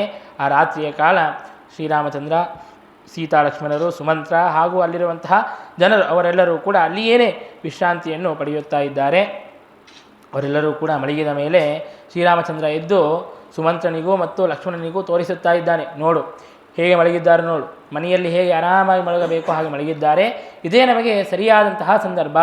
ಅವರು ಮತ್ತೆ ಬೆಳಿಗ್ಗೆ ಎದ್ರು ಅಂತಂದರೆ ನಮ್ಮನ್ನು ಹೋಗಿ ಗುಡಿಸೋದಿಲ್ಲ, ಹಾಗಾಗಿ ಈ ಮಧ್ಯರಾತ್ರಿಯಲ್ಲೇನೆ ನಾವು ಹೊರಟು ಬಿಡೋಣ, ರಥವನ್ನು ಸಿದ್ಧಪಡಿಸು ಎಂಬುದಾಗಿ ರಥವನ್ನು ಸಿದ್ಧಪಡಿಸಿ ಅವರು 3 ಜನರು ಕೂಡ ಆ ರಥದಲ್ಲಿ ಕುಳಿತು ತಾವು ಹೊರಟು ಹೋಗುತ್ತಾ ಇದ್ದಾರೆ. ಆಗ ಶ್ರೀರಾಮಚಂದ್ರ ಹೇಳುತ್ತಾನೆ, ಸ್ವಲ್ಪ ರಥವನ್ನು ಅಯೋಧ್ಯೆಯ ಕಡೆಗೆ ಓಡಿಸು, ಯಾಕೆಂದರೆ ಅಲ್ಲಿ ಹೋಗಿದ್ದಾರೆ, ಆ ಗುರುತನ್ನು ನೋಡುತ್ತಾರೆ, ಆ ಚಕ್ರಗಳು ಎಲ್ಲಿ ಹೋಗಿವೆ ಅಂತ ನೋಡಿ ನಾವು ಎಲ್ಲಿ ಹೋದರೂ ಕೂಡ ನಮ್ಮನ್ನು ಮತ್ತೆ ಅನುಸರಿಸಿ ಬರುತ್ತಾರೆ, ಹಾಗಾಗಿ ನಾವು ಯಾವ ಮಾರ್ಗದಿಂದಾಗಿ ಹೋಗುತ್ತೇವೆಯೋ ಅದೇ ಮಾರ್ಗದಿಂದಾಗಿ ನೀನು ಒಯ್ದು ಬಿಟ್ಟಿ ಅಂತಂದರೆ ಆ ಗುರುತನ್ನು ನೋಡಿ ಮತ್ತೆ ನಮ್ಮನ್ನು ಹಿಂಬಾಲಿಸಿ ಬರುತ್ತಾರೆ, ಹಾಗಾಗಿ ಅಯೋಧ್ಯೆಯ ಕಡೆಗೆ ಹೋಗು, ಮತ್ತೆ ತಿರುಗಿ ಬರೋಣ, ಬರಬೇಕಾದಾಗ ಮತ್ತೇನು ಗುರುತಾಗಿರುತ್ತದೆಯೋ ಅದನ್ನು ಅಳಿಸಿಬಿಡೋಣ, ಅಳಿಸಿಬಿಟ್ಟು ನಾವು ಬೇರೆ ಮಾರ್ಗದಿಂದಾಗಿ ನಾವು ಹೊರಟು ಹೋಗೋಣ ಎಂಬುದಾಗಿ ಆ ಉಪಾಯವನ್ನು ಹೇಳಿ ಹಾಗೇನೇ ಸುಮಂತ್ರ ತಾನು ಮಾಡುತ್ತಾನೆ. ಅವರು ಬೆಳಗ್ಗೆದ್ದು ನೋಡುತ್ತಾರೆ, ರಾಮನು ಅಯೋಧ್ಯೆಗೆ ಹೋಗಿದ್ದಾನೆ ಅಂತ ಅಂದುಕೊಂಡಿದ್ದಾರೆ. ಆ ಗುರುತನ್ನು ನೋಡಿ ಈ ಬಹಳ ಸಂತೋಷದ ಸುದ್ದಿ, ನಾವೆಲ್ಲರೂ ಕೂಡ ಅಯೋಧ್ಯೆಗೆ ಹೋಗೋಣ ಎಂಬುದಾಗಿ ತಾವೆಲ್ಲರೂ ಕೂಡ ಈ ಕಡೆಗೆ ಅಯೋಧ್ಯೆಗೆ ಬಂದಿದ್ದಾರೆ. ಬಂದು ನೋಡುತ್ತಾರೆ, ಶ್ರೀರಾಮಚಂದ್ರ ಇಲ್ಲವೇ ಇಲ್ಲ. ಅವರೆಲ್ಲರೂ ಕೂಡ ಮಹಾ ದುಃಖವನ್ನು, ರಾಮನ ವಿಯೋಗದ ದುಃಖವನ್ನು ಅನುಭವಿಸುತ್ತಾ ಇದ್ದಾರೆ. ಈ ಕಡೆಗೆ ರಾಮ ಸೀತಾಲಕ್ಷ್ಮಣರಿಂದಾಗಿ ಸಹಿತನಾಗಿ ಆ ಸುಮಂತ್ರನ ರಥದಲ್ಲಿ ಕುಳಿತು ತಾನು ಮುಂದಕ್ಕೆ ಪ್ರಯಾಣವನ್ನು ಬೆಳೆಸಿದ್ದಾನೆ. ವೇಗವಾಗಿ ತಾನು ಗಂಗಾ ತೀರಕ್ಕೆ ಬಂದಿದ್ದಾನೆ. ಅಲ್ಲಿ ಗುಹನ ಆಶ್ರಮ, ಎಲ್ಲ ನಿಷಾದರಿಗೂ ಕೂಡ ಅಧಿಪತಿಯಾದಂತಹ ಆ ಗುಹನ ಆಶ್ರಮಕ್ಕೆ ತಾನು ಅಲ್ಲಿಗೆ ಬಂದಿದ್ದಾನೆ. ಆಗ ಗುಹನು ಶ್ರೀರಾಮಚಂದ್ರನಿಗೆ ತಾನು ಎಲ್ಲ ಪೂಜೆಯನ್ನು ಕೂಡ ಮಾಡಿದ್ದಾನೆ. ಮಾಡಿ ಕೇಳುತ್ತಾನೆ, ರಾಮ, ನನಗೆ ಸುದ್ದಿ ಗೊತ್ತಾಯಿತು, ನಿನಗೆ ರಾಜ್ಯದಿಂದಾಗಿ ಹೊರಗೆ ಹಾಕಿದ್ದಾರೆ, ವನವಾಸಕ್ಕೆ ಕಳಿಸಿದ್ದಾರೆ ಎನ್ನುವಂತಹ ಸುದ್ದಿ ಗೊತ್ತಾಯಿತು. ನೀನೊಂದು ಕೆಲಸ ಮಾಡು, ನನ್ನ ಈ ರಾಜ್ಯವೇನಿದೆಯೋ ಇದನ್ನೇ ನೀನು ತೆಗೆದುಕೊಂಡು ಬಿಡು, ನೀನೇ ರಾಜನಾಗಿ ಪರಿಪಾಲನೆ ಮಾಡು, ನಾವೆಲ್ಲರೂ ಕೂಡ ನಿನ್ನ ದಾಸರಾಗಿ ಇರುತ್ತೇವೆ ಎಂಬುದಾಗಿ ಆ ಗುಹ ತಾನು ತನ್ನ ರಾಜ್ಯವನ್ನು ಕೂಡ ಕೊಡೋದಕ್ಕೆ ಸಿದ್ಧನಾಗಿದ್ದಾನೆ. ಆದರೆ ಶ್ರೀರಾಮಚಂದ್ರ ಹೇಳಿದ್ದಾನೆ, ಇಲ್ಲ, ನಾನು ವನದಲ್ಲಿರಬೇಕು ಎಂಬುದಾಗಿಯೇ ನನ್ನ ತಂದೆ ಆಜ್ಞೆಯನ್ನು ಮಾಡಿದ್ದಾನೆ, ಹಾಗಾಗಿ ನಾನು ಈ ರಾಜ್ಯದಲ್ಲಿ ಇರೋದಿಲ್ಲ ಎಂಬುದಾಗಿ ನಾನು ಅಲ್ಲಿಯೇ ಇದ್ದು ಆ ಮುನಿವ್ರತವನ್ನು, ಆ ಮುನಿಯ ವೇಷವನ್ನು ಧಾರಣೆ ಮಾಡಿದ್ದಾನೆ, ಜಟೆಯನ್ನು ಧಾರಣೆ ಮಾಡಿದ್ದಾನೆ. ಆ ಕೆಲವು ಗಿಡದ ರಸವನ್ನು ಹಚ್ಚಿಕೊಂಡರೆ ಆ ಜಟೆ ಅಂತನ್ನೋದು ನಿರ್ಮಾಣವಾಗುತ್ತದೆ. ಅಂತಹ ರಸಗಳನ್ನು ತರಿಸಿ ಆ ರಸಗಳಿಂದಾಗಿ ಆ ಜಟೆಯನ್ನು ನಿರ್ಮಾಣವನ್ನು ಮಾಡಿಕೊಂಡಿದ್ದಾನೆ. ಮಾಡಿಕೊಂಡು ಸುಮಂತ್ರನಿಗೆ ತಾನು ಹೇಳಿದ್ದಾನೆ, ನೀನು ಇನ್ನು ಅಯೋಧ್ಯೆಗೆ ಹೊರಟು ಹೋಗು ಎಂಬುದಾಗಿ ತಾನು ಹೇಳುತ್ತಾ ಇದ್ದಾನೆ. ಸುಮಂತ್ರ ಹೇಳುತ್ತಾನೆ, ಶ್ರೀರಾಮ, ನಿನ್ನನ್ನು ಬಿಟ್ಟು ನಾನು ಹೇಗೆ ಹೋಗೋದು? ನೀನು ಇಲ್ಲದ ರಥವನ್ನು ನಾನು ಅಯೋಧ್ಯೆಯ ಕಡೆಗೆ ನಾನು ಮತ್ತೆ ತೆಗೆದುಕೊಂಡು ಹೋಗೋದಿಲ್ಲ. ನಾನೇನಾದರೂ ತೆಗೆದುಕೊಂಡು ಹೋದರೆ ಅಂತಂದರೆ ಆಗ ಅಲ್ಲಿರುವಂತಹ ಜನರೆಲ್ಲರೂ ಕೂಡ ನನ್ನನ್ನು ಕೇಳುತ್ತಾರೆ, ಶ್ರೀರಾಮಚಂದ್ರ ಎಲ್ಲಿ ಎಂಬುದಾಗಿ ಕೇಳುತ್ತಾರೆ. ನಾನೇನು ಉತ್ತರ ಹೇಳಬೇಕು? ನಿನ್ನ ತಂದೆ ತಾಯಿಯಂದಿರು ಕೇಳುತ್ತಾರೆ, ಅವರಿಗೆ ಎಲ್ಲರಿಗೂ ಕೂಡ ಉತ್ತರ ಕೊಡುವಂತಹ ಸಾಮರ್ಥ್ಯ ನನಗೆ ಇಲ್ಲ. ಹಾಗಾಗಿ ನಾನು ನಿನ್ನನ್ನು ಬಿಟ್ಟು ಹೋಗೋದಿಲ್ಲ, ನಿನ್ನ ಜೊತೆಗೇನೇ ಇರುತ್ತೇನೆ ಎಂಬುದಾಗಿ ಸುಮಂತ್ರ ತಾನು ಹೇಳುತ್ತಾ ಇದ್ದಾನೆ. ಆಗ ರಾಮ ಹೇಳುತ್ತಾನೆ, ಇಲ್ಲ ಸುಮಂತ್ರ, ನೀನು ಅವಶ್ಯವಾಗಿಯೂ ಕೂಡ ಹೋಗಲೇಬೇಕು. ಯಾಕೆ ಅಂತಂದರೆ ನೀನು ಹೋಗಲಿಲ್ಲ ಅಂತಂದರೆ ಕೈಕೇಯಿಗೆ ವಿಶ್ವಾಸವೇ ಬರೋದಿಲ್ಲ. ರಾಮನು ವನಕ್ಕೆ ಹೋಗಿದ್ದಾನೋ ಇಲ್ಲೋ ಅನ್ನುವಂತಹ ಸಂದೇಹದಲ್ಲೇನೇ ಇದ್ದು ಬಿಡುತ್ತಾಳೆ. ನೀನು ನನ್ನನ್ನು ಮತ್ತೆ ಯಾವುದೋ ಪುರಕ್ಕೆ ಕರೆದುಕೊಂಡು ಹೋಗಿ ನಾನು ಸುಖವಾಗಿದ್ದೇನೆ ಎಂಬುದಾಗಿ ತಾನು ಭಾವಿಸುತ್ತಾಳೆ. ಹಾಗಾಗಿ ನಾನು ವನಕ್ಕೆ ಹೋಗಿದ್ದೇನೆ ಅನ್ನುವಂತಹ ವಿಶ್ವಾಸ ಕೈಕೇಯಿಗೆ ಬರಬೇಕು ಅಂತಂದರೆ ನೀನು ಅವಶ್ಯವಾಗಿಯೂ ಕೂಡ ಪುರಕ್ಕೆ ಹೋಗಿ ಆ ವಾರ್ತೆಯನ್ನು ಮುಟ್ಟಿಸಬೇಕು. ಹಾಗಾಗಿ ನನ್ನ ಈ ಒಂದು ಸಣ್ಣ ಸೇವೆಯನ್ನು ಮಾಡು, ನೀನು ತಿರುಗಿ ಅಯೋಧ್ಯೆಗೆ ಹೋಗಬೇಕು ಎಂಬುದಾಗಿ ಸುಮಂತ್ರನಿಗೆ ಆಜ್ಞೆಯನ್ನು ಮಾಡಿ ಅನುಜ್ಞೆಯನ್ನು ಕೊಟ್ಟು ಸುಮಂತ್ರನನ್ನು ಕೊಟ್ಟು ಕಳುಹಿಸುತ್ತಾ ಇದ್ದಾನೆ ಶ್ರೀರಾಮಚಂದ್ರ. ಈ ರೀತಿಯಾಗಿ ಕೊಟ್ಟು ಕಳುಹಿಸಿ ಶ್ರೀರಾಮಚಂದ್ರ ಮುಂದೆ ಆ ಗುಹನಿಗೆ ಹೇಳಿ ಆ ನಾವೆಯನ್ನು ತರಿಸಿದ್ದಾನೆ. ಗಂಗಾ ನದಿಯನ್ನು ದಾಟೋದಕ್ಕಾಗಿ ಅಂತ ಆ ನಾವೆಯನ್ನು ತರಿಸಿ ಆ ನಾವೆಯಲ್ಲಿ ತಾನು ಗಂಗಾ ನದಿಯನ್ನು ದಾಟಿ ಮುಂದಕ್ಕೆ ಹೋಗುತ್ತಾನೆ. ಅಲ್ಲಿ ಭರದ್ವಾಜ ಋಷಿಗಳ ಆಶ್ರಮ ಬರುತ್ತದೆ. ಆಗ ಭರದ್ವಾಜ ಋಷಿಗಳು ಕೂಡ ತಾವು ಶ್ರೀರಾಮಚಂದ್ರನಿಗೆ ಅರ್ಘ್ಯಪಾದ್ಯಾದಿ ಎಲ್ಲ ಉಪಚಾರವನ್ನು ಮಾಡಿ ನೀವು ಈ ಆಶ್ರಮದಲ್ಲೇ ಇರಬೇಕು ಎಂಬುದಾಗಿ ಪ್ರಾರ್ಥನೆಯನ್ನು ಮಾಡುತ್ತಾನೆ. ಇದೇನೂ ರಾಜ್ಯವಲ್ಲ, ಇದೂ ಕೂಡ ಅರಣ್ಯನೇ, ಹಾಗಾಗಿ ಇಲ್ಲಿರೋದಕ್ಕೆ ಏನೂ ತೊಂದರೆ ಇಲ್ಲ, ಹಾಗಾಗಿ ನೀವು ಇಲ್ಲಿರಬಹುದು ಎಂಬುದಾಗಿ ರಾಮನಿಗೆ ಪ್ರಾರ್ಥನೆಯನ್ನು ಮಾಡುತ್ತಾ ಇದ್ದಾರೆ ಭರದ್ವಾಜ ಋಷಿಗಳು. ಅದಕ್ಕೆ ರಾಮ ಹೇಳುತ್ತಾನೆ, ನೀವು ಅಂತಹ ಪಟ್ಟಣಗಳಲ್ಲಿ ಇಲ್ಲದೆ ನೀವು ಇಂತಹ ಅರಣ್ಯಕ್ಕೆ ಬಂದಿರೋದೇ ಏಕಾಂತ ಬೇಕು ಅಂತನ್ನೋದಕ್ಕಾಗಿ ನೀವು ಇಲ್ಲಿ ಬಂದು ವಾಸವನ್ನು ಮಾಡುತ್ತಾ ಇರುತ್ತೀರಿ. ನಾನೇನಾದರೂ ಇಲ್ಲಿ ಇದ್ದು ಬಿಟ್ಟರೆ ನಿಮ್ಮ ಏಕಾಂತಕ್ಕೆ ಭಂಗ ಬರುತ್ತದೆ. ನನ್ನನ್ನು ನೋಡೋದಕ್ಕಾಗಿ ಅಂತ ಸಾವಿರಾರು ಜನ ಬರುತ್ತಾರೆ, ಹಾಗಾಗಿ ನಿಮ್ಮ ಏಕಾಂತಕ್ಕೆ ನಿಮ್ಮ ತಪಸ್ಸಿಗೆ ಭಂಗವಾಗುತ್ತದೆ, ಹಾಗಾಗಿ ನಾನು ಇಲ್ಲಿ ಇರೋದಿಲ್ಲ ಎಂಬುದಾಗಿ ಹೇಳಿ ತಾನು ಮುಂದಕ್ಕೆ ಹೊರಡಲು ಪ್ರಾರಂಭ ಮಾಡಿದ್ದಾನೆ. ಆಗ ಭರದ್ವಾಜ ಋಷಿಗಳು ಹೇಳುತ್ತಾರೆ, ಇಲ್ಲೇ ನಿನಗೆ ಇರೋದಕ್ಕೆ ಚಿತ್ರಕೂಟ ಪರ್ವತ ಅಂತನ್ನುವಂತಹ ಸ್ಥಳ ಇದೆ, ಅಲ್ಲಿ ನೀನು ವಾಸವನ್ನು ಮಾಡಬಹುದು ಎಂಬುದಾಗಿ ಭರದ್ವಾಜ ಋಷಿಗಳು ಹೇಳಿದಾಗ ಶ್ರೀರಾಮಚಂದ್ರನು ಆ ಋಷಿಗಳು ತೋರಿಸಿಕೊಟ್ಟಂತಹ ಮಾರ್ಗದಿಂದಾಗಿ ಆ ಪರ್ವತದ ಸಮೀಪಕ್ಕೆ ಹೋಗುತ್ತಾನೆ. ಅಲ್ಲಿ ಲಕ್ಷ್ಮಣ ತಾನು ಪರ್ಣಶಾಲೆಯನ್ನೆಲ್ಲವನ್ನು ಕೂಡ ನಿರ್ಮಾಣ ಮಾಡುತ್ತಾನೆ. ಸೀತಾರಾಮರಿಗೆ ತಾವು ಮಲಗೋದಕ್ಕಾಗಿ ಅಂತ ಅನೇಕ ಆ ಹುಲ್ಲು ಕಡ್ಡಿ ಮೊದಲಾದಂತಹ ಅವುಗಳಿಂದಾಗಿ ಹಾಸಿಗೆಯನ್ನು ಕೂಡ ನಿರ್ಮಾಣವನ್ನು ಮಾಡುತ್ತಾನೆ. ಹೀಗೆ ಆ ಶ್ರೀರಾಮಚಂದ್ರ ಹಾಗೂ ಸೀತೆಯರ ಸೇವೆಯಲ್ಲಿ ನಿರತನಾಗಿದ್ದಾನೆ ಲಕ್ಷ್ಮಣ. ಈ ಕಡೆಗೆ ಅಯೋಧ್ಯೆಯಲ್ಲಿ ಶ್ರೀರಾಮಚಂದ್ರ ಅಯೋಧ್ಯೆಯನ್ನು ಬಿಟ್ಟು 6 ದಿನಗಳು ಆಗಿವೆ.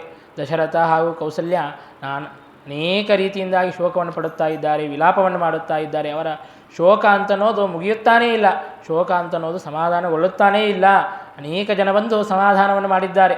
ಸುಮಂತ್ರ ತಾನು ಬಂದಾಗ ಮತ್ತೆ ಸುಮಂತ್ರನನ್ನು ನೋಡಿ ರಾಮಚಂದ್ರ ದೇವರು ಬಂದ್ರೇನು ಎಂಬುದಾಗಿ ದಶರಥ ಕೇಳುತ್ತಾ ಇದ್ದಾನೆ. ಇಲ್ಲ, ಬಂದಿಲ್ಲ ಅನ್ನುವಂತಹ ಸುದ್ದಿಯನ್ನು ಕೇಳಿ ಮತ್ತೆ ತಾನು ಇನ್ನೂ ಅಧಿಕವಾಗಿ ವಿಲಾಪವನ್ನು ಮಾಡುತ್ತಾ ಇದ್ದಾನೆ. ಆಗ ಸುಮಂತ್ರ ತಾನು ಅನೇಕ ರೀತಿಯಿಂದಾಗಿ ಕೌಸಲ್ಯ ಹಾಗೂ ದಶರಥರನ್ನು ಸಮಾಧಾನ ಮಾಡುತ್ತಾನೆ. ನೀವೇನು ಚಿಂತೆಯನ್ನು ಮಾಡಬೇಡ್ರಿ, ರಾಮ ತಾನು ವನದಲ್ಲಿ ಅತ್ಯಂತ ಸುಖವಾಗಿದ್ದಾನೆ, ರಾಮನಿಗೆ ವನದ ದುಃಖವೇ ಇಲ್ಲ, ತನಗೆ ದುಃಖದ ಲೇಷವೂ ಕೂಡ ಆಗೋದಿಲ್ಲ, ತಾನು ಸರ್ವದೋಷ ದೂರ ಇತ್ಯಾದಿ ಅನೇಕ ಮಾತುಗಳನ್ನು ಹೇಳಿ ಸುಮಂತ್ರ ತಾನು ಸಮಾಧಾನವನ್ನು ಮಾಡುತ್ತಾ ಇದ್ದಾನೆ ಕೌಸಲ್ಯ ಹಾಗೂ ದಶರಥರನ್ನು. ಈ ಕಡೆಗೆ ಸೌಮಿತ್ರಿಯೂ ಕೂಡ ಬಂದು ತಾನೂ ಕೂಡ ಸುಮಿತ್ರಾದೇವಿಯೂ ಕೂಡ ಬಂದು ತಾನು ಕೌಸಲ್ಯ ಹಾಗೂ ದಶರಥರನ್ನು ಸಮಾಧಾನಗೊಳಿಸುತ್ತಾ ಇದ್ದಾಳೆ. ಹೀಗೆ ಸ್ವಲ್ಪ ಸಮಾಧಾನಗೊಂಡಿದ್ದಾರೆ. ಹೀಗೆ 6 ದಿನಗಳು ಕಳೆದು ಬಿಟ್ಟಿವೆ. 6ನೇ ದಿನದ ರಾತ್ರಿ ಆ ಕೌಸಲ್ಯ ಜೊತೆಗೆ ದಶರಥನ ತಾನು ಮಾತನಾಡುತ್ತಾ ಇದ್ದಾನೆ. ಹಿಂದಕ್ಕೆ ನಾನು ಒಂದು ವಿಧವಾದಂತಹ ಅಪರಾಧವನ್ನು ಮಾಡಿದ್ದೆ. ಭಗವಂತ ನಾವೇನು ಕರ್ಮವನ್ನು ಮಾಡಿರುತ್ತೇವೆ ಆ ಕರ್ಮದ ಫಲವನ್ನು ಕೊಟ್ಟೇ ಕೊಡುತ್ತಾನೆ ನೋಡು. ಆ ಕರ್ಮದ ಫಲವಾಗಿಯೇ ಇವತ್ತು ನನಗೆ ರಾಮನ ವಿಯೋಗವಾಗಿರಬಹುದು ಎಂಬುದಾಗಿ ದಶರಥ ತಾನು ಹಿಂದೆ ಮಾಡಿದಂತಹ ಒಂದು ತಪ್ಪನ್ನು ತಾನು ಆ ಕಥೆಯನ್ನೆಲ್ಲವನ್ನು ಕೂಡ ತಿಳಿಸಿಕೊಡುತ್ತಾನೆ. ತಾನು ಒಂದು ದಿನ ಬಹಳ ಪೂರ್ವದಲ್ಲಿ ನಾನು ಬೇಟೆಯನ್ನು ಆಡೋದಕ್ಕಾಗಿ ಅಂತ ಅರಣ್ಯಕ್ಕೆ ಹೋಗಿದ್ದೆ. ಅಲ್ಲಿ ಅರಣ್ಯಕ್ಕೆ ಹೋದಾಗ ನನಗೆ ಶಬ್ದಭೇದಿ ಎನ್ನುವಂತಹ ವಿದ್ಯೆ ಬರುತ್ತಾ ಇತ್ತು. ಅಂತಂದರೆ ಆ ವ್ಯಕ್ತಿಯನ್ನು ಆ ಪ್ರಾಣಿಯನ್ನು ನೋಡದೇ ಇದ್ದರೂ ಕೂಡ ಆ ಪ್ರಾಣಿಯ ಶಬ್ದವನ್ನು ಕೇಳಿಯೇ ಎಲ್ಲಿಂದ ಶಬ್ದ ಬರುತ್ತಾ ಇದೆ ಎಂಬುದಾಗಿ ತಿಳಿದುಕೊಂಡು ಅಲ್ಲಿಗೆ ಬಾಣ ಬಿಡುವಂತಹ ಸಾಮರ್ಥ್ಯ ಆ ವಿದ್ಯೆ ನನಗೆ ಇತ್ತು. ಹಾಗಾಗಿ ನದಿಯಲ್ಲಿ ಒಂದು ಪ್ರಾಣಿ ಅದು ನೀರನ್ನು ಪಾನ ಮಾಡುತ್ತಾ ಇತ್ತು. ಆ ಗಜದ ಶಬ್ದ, ಆನೆಯ ಶಬ್ದ ಅಂತನೊಂದು ನನಗೆ ಕೇಳಿಸಿತು. ಆಗ ಆನೆ ಬಂದಿದೆ, ಅದು ನೀರನ್ನು ಪಾನ ಮಾಡುತ್ತಾ ಇದೆ ಎಂಬುದಾಗಿ ತಿಳಿದು ನಾನು ಬಾಣವನ್ನು ಬಿಟ್ಟಿದ್ದೇನೆ. ಅದೇ ನಾನು ಮಾಡಿದಂತಹ ದೊಡ್ಡ ಅಪರಾಧವಾಯಿತು. ಯಾಕೆಂದರೆ ಅಲ್ಲಿ ಬಂದದ್ದು ಆನೆಯಲ್ಲ, ಅಲ್ಲಿ ಒಬ್ಬ ಋಷಿಕುಮಾರ ತಾನು ಇದ್ದ. ಆ ಋಷಿಕುಮಾರ ತಾನು ಗಡಿಗೆಯಲ್ಲಿ ನೀರನ್ನು ಸ್ವೀಕಾರ ಮಾಡುತ್ತಾ ಇದ್ದ. ಆ ಋಷಿಕುಮಾರನಿಗೆ ಹೋಗಿ ಆ ಬಾಣ ಅಂತನ್ನೋದು ತಾಕಿತು. ಕೂಡಲೇ ನಾನು ಅಲ್ಲಿ ಹೋಗಿ ನೋಡುತ್ತೇನೆ, ಆ ಬ್ರಾಹ್ಮಣ ಋಷಿಕುಮಾರ ತಾನು ಸಾಯುವಂತಹ ಪರಿಸ್ಥಿತಿಯಲ್ಲಿ ಇದ್ದಾನೆ. ತನ್ನ ತಂದೆ ತಾಯಿಯಂದಿರು ಇಬ್ಬರೂ ಕೂಡ ಕುರುಡರು, ಅಂಧರು, ಅವರ ಸೇವೆಯನ್ನು ಮಾಡುವಂತಹ ಏಕೈಕ ವ್ಯಕ್ತಿ ತಾನೊಬ್ಬನೇ ಇದ್ದ. ಆಗ ಅವನೂ ಕೂಡ ಮರಣವನ್ನು ಹೊಂದುವಂತಹ ಸಂದರ್ಭದಲ್ಲಿ ನಾನು ನನ್ನ ಅಪರಾಧಕ್ಕೆ ಕ್ಷಮೆ ಕೇಳಿದೆ. ಆಗ ಋಷಿಕುಮಾರ ಹೇಳಿದ, ನಾನು ಸಾಯುತ್ತಾ ಇದ್ದೇನೆ ಅಂತ ನೀನು ಚಿಂತೆಯನ್ನು ಪಡಬೇಡ, ಏಕೆಂದರೆ ನೀನು ಇದು ಗೊತ್ತಿಲ್ಲದೇ ಮಾಡಿದ್ದಿ. ಹಾಗಾಗಿ ಗೊತ್ತಿಲ್ಲದೇ ಮಾಡಿರುವಂತಹ ಆ ಅಪರಾಧಕ್ಕೆ ಶಿಕ್ಷೆ ಅಂತನ್ನೋದು ಇರೋದಿಲ್ಲ. ಹಾಗಾಗಿ ನೀನೇನು ಚಿಂತೆಯನ್ನು ಮಾಡಬೇಡ. ಆದರೆ ನನಗೆ ಒಂದು ಸೇವೆಯನ್ನು ಮಾಡಿಕೊಡಬೇಕು. ನನ್ನ ತಂದೆ ತಾಯಿಯಂದಿರನ್ನು ನೀನೇ ರಕ್ಷಣೆಯನ್ನು ಮಾಡಬೇಕು, ಯಾರೂ ಕೂಡ ಅವರಿಗೆ ರಕ್ಷಕರಿಲ್ಲ ಎಂಬುದಾಗಿ ಹೇಳಿದಾಗ ನಾನು ಅವರ ಸೇವೆಯನ್ನು ಮಾಡೋದಕ್ಕಾಗಿ ಅಂತ ನಾನು ಹೋಗಿದ್ದೆ. ಆಗ ಅವರು ಕೇಳಿದರು, ನನ್ನ ಮಗ ಎಲ್ಲಿ ಎಂಬುದಾಗಿ ಕೇಳಿದಾಗ ಅವರಿಗೆ ನಾನು ಎಲ್ಲವನ್ನೂ ಕೂಡ ಹೇಗೆ ಸತ್ಯವಿದೆಯೋ ಆ ಸತ್ಯವನ್ನು ನಾನು ಹೇಳಿಬಿಟ್ಟೆ. ಆಗ ಅವರು ಬಹಳ ದುಃಖಿತರಾಗಿ, ಅನಾಥರಾದಂತಹ ನಮಗೆ ಮಗನೊಬ್ಬನು ಇದ್ದ, ಆ ಮಗನನ್ನು ಕೂಡ ಇಲ್ಲದೇ ಇದ್ದಂತೆ ಮಾಡಿದ್ದಿ, ನಮ್ಮನ್ನು ಅನಾಥರನ್ನಾಗಿ ಮಾಡಿದ್ದಿ. ಹಾಗಾಗಿ ನಾವು ವೃದ್ಧರಾದಾಗ ನಾವು ಹೇಗೆ ಮಕ್ಕಳ ವಿರಹವನ್ನು ಅನುಭವಿಸಿ ನಾವು ಆ ದುಃಖವನ್ನು ಅನುಭವಿಸುತ್ತಾ ಇದ್ದೇವೆಯೋ ಹಾಗೆ ನೀನೂ ಕೂಡ ಆ ಮಕ್ಕಳ ಪುತ್ರರ ವಿಯೋಗವನ್ನು ಅನುಭವಿಸಿ ನೀನೂ ಕೂಡ ನಿನ್ನ ವೃದ್ಧಾಪ್ಯದಲ್ಲಿ ಮರಣವನ್ನು ಹೊಂದುವಂತೆ ಆಗಲಿ ಎಂಬುದಾಗಿ ತಾವು ಶಾಪವನ್ನು ಕೊಟ್ಟು ಮರಣವನ್ನು ಹೊಂದಿದ್ದರು. ಆ ಒಂದು ಶಾಪದ ಪ್ರಭಾವದಿಂದಲೋ ಏನೋ ಇವತ್ತು ನನಗೆ ಆ ರಾಮನ ವಿಯೋಗ ಅಂತನ್ನೋದು ಆಗಿದೆ, ನನ್ನ ಮರಣಕಾಲ ಅಂತನ್ನೋದು ಸಮೀಪಿಸಿದೆಯೋ ಏನೋ ಎಂಬುದಾಗಿ ನನಗೆ ಅನಿಸುತ್ತಾ ಇದೆ ಎಂಬುದಾಗಿ ಅನೇಕ ವಿಧವಾದಂತಹ ಶೋಕದ ಮಾತುಗಳನ್ನು ತಾನು ಹೇಳುತ್ತಾ ಇದ್ದಾನೆ. ಆಗ ಕೌಸಲ್ಯೆಯು ಅನೇಕ ರೀತಿಯಿಂದಾಗಿ ದಶರಥನನ್ನು ಸಮಾಧಾನಗೊಳಿಸಿದ್ದಾಳೆ. ಆಗ ದಶರಥ ರಾಜ ತಾನು ಸ್ವಲ್ಪ ಮಲಗಿದ್ದಾನೆ. ಇನ್ನು 6ನೇ ದಿನ ರಾತ್ರಿಯೆಲ್ಲವೂ ಕೂಡ ಕಳೆದಿದೆ. 7ನೇ ದಿನ ಬೆಳಿಗ್ಗೆ ಇನ್ನು ಬಂದಿಮಾಗದರು ಅವರೆಲ್ಲರೂ ಕೂಡ ಬಂದು ರಾಜನನ್ನು ಸ್ತೋತ್ರ ಮಾಡುತ್ತಾ ಇದ್ದಾರೆ. ಅವರಿಗೆ ಅಷ್ಟರಲ್ಲಿ ರಾಜ ತಾನು ಮರಣವನ್ನು ಹೊಂದಿದ್ದ, ಪ್ರಾಣವನ್ನು ತ್ಯಾಗ ಮಾಡಿಬಿಟ್ಟಿದ್ದ. ಆದರೆ ಅದು ಯಾರಿಗೂ ಕೂಡ ಗೊತ್ತಿರಲಿಲ್ಲ, ಇನ್ನು ಒಳಗಿದ್ದಾನೆ ಎಂಬುದಾಗಿಯೇ ತಿಳಿದುಕೊಂಡಿದ್ದರು. ಬಂದಿಮಾಗದರು ಬಂದು ತಾವು ಸ್ತೋತ್ರವನ್ನು ಮಾಡುತ್ತಾ ಇದ್ದಾರೆ. ಆಗ ಬೇರೆ ಪತ್ನಿಯರು ಅವರೆಲ್ಲರೂ ಕೂಡ ಬಂದು ದಶರಥನ ಪಾದಸೇವೆಯನ್ನು ಮಾಡೋದಕ್ಕಾಗಿ ಅಂತ ಬಂದಿದ್ದಾರೆ. ಯಾವಾಗ ಪಾದಸ್ಪರ್ಶವನ್ನು ಮಾಡುತ್ತಾರೋ ಆಗ ಆ ಪಾದಗಳೆಲ್ಲವೂ ಕೂಡ ಬಹಳ ಶೀತವಾಗಿ ಇದೆ, ಬಹಳ ತಣ್ಣಗೆ ಇದೆ. ಆಗ ಅವರಿಗೆ ಗೊತ್ತಾಗಿದೆ ಇನ್ನು ದಶರಥ ರಾಜ ತಾನು ಮರಣವನ್ನು ಹೊಂದಿದ್ದಾನೆ ಎಂಬುದಾಗಿ ಗೊತ್ತಾಗಿದೆ. ಅವರೆಲ್ಲರೂ ಕೂಡ ಬಹಳ ವಿಧವಾಗಿ ಶೋಕವನ್ನು ಪಡುತ್ತಾ ಇದ್ದಾರೆ.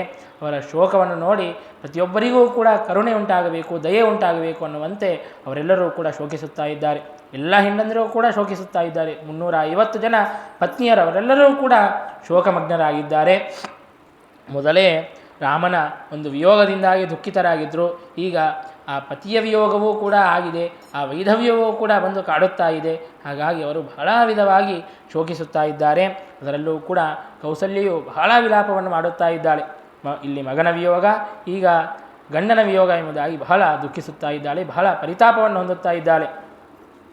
ನೀನು ಬಹಳ ಧನ್ಯ ಎಂಬುದಾಗಿ ಹೇಳುತ್ತಾ ಇದ್ದಾಳೆ. ಯಾಕೆಂದರೆ ರಾಮನ ವಿಯೋಗವನ್ನು ಸಹಿಸದೆ ನೀನು ಪ್ರಾಣಗಳನ್ನು ತ್ಯಾಗವನ್ನು ಮಾಡಿಬಿಟ್ಟಿದ್ದೀಯಲ್ಲ, ಆದರೆ ನನಗೆ ಆ ಭಾಗ್ಯವೂ ಕೂಡ ದೊರೆಯಲಿಲ್ಲ.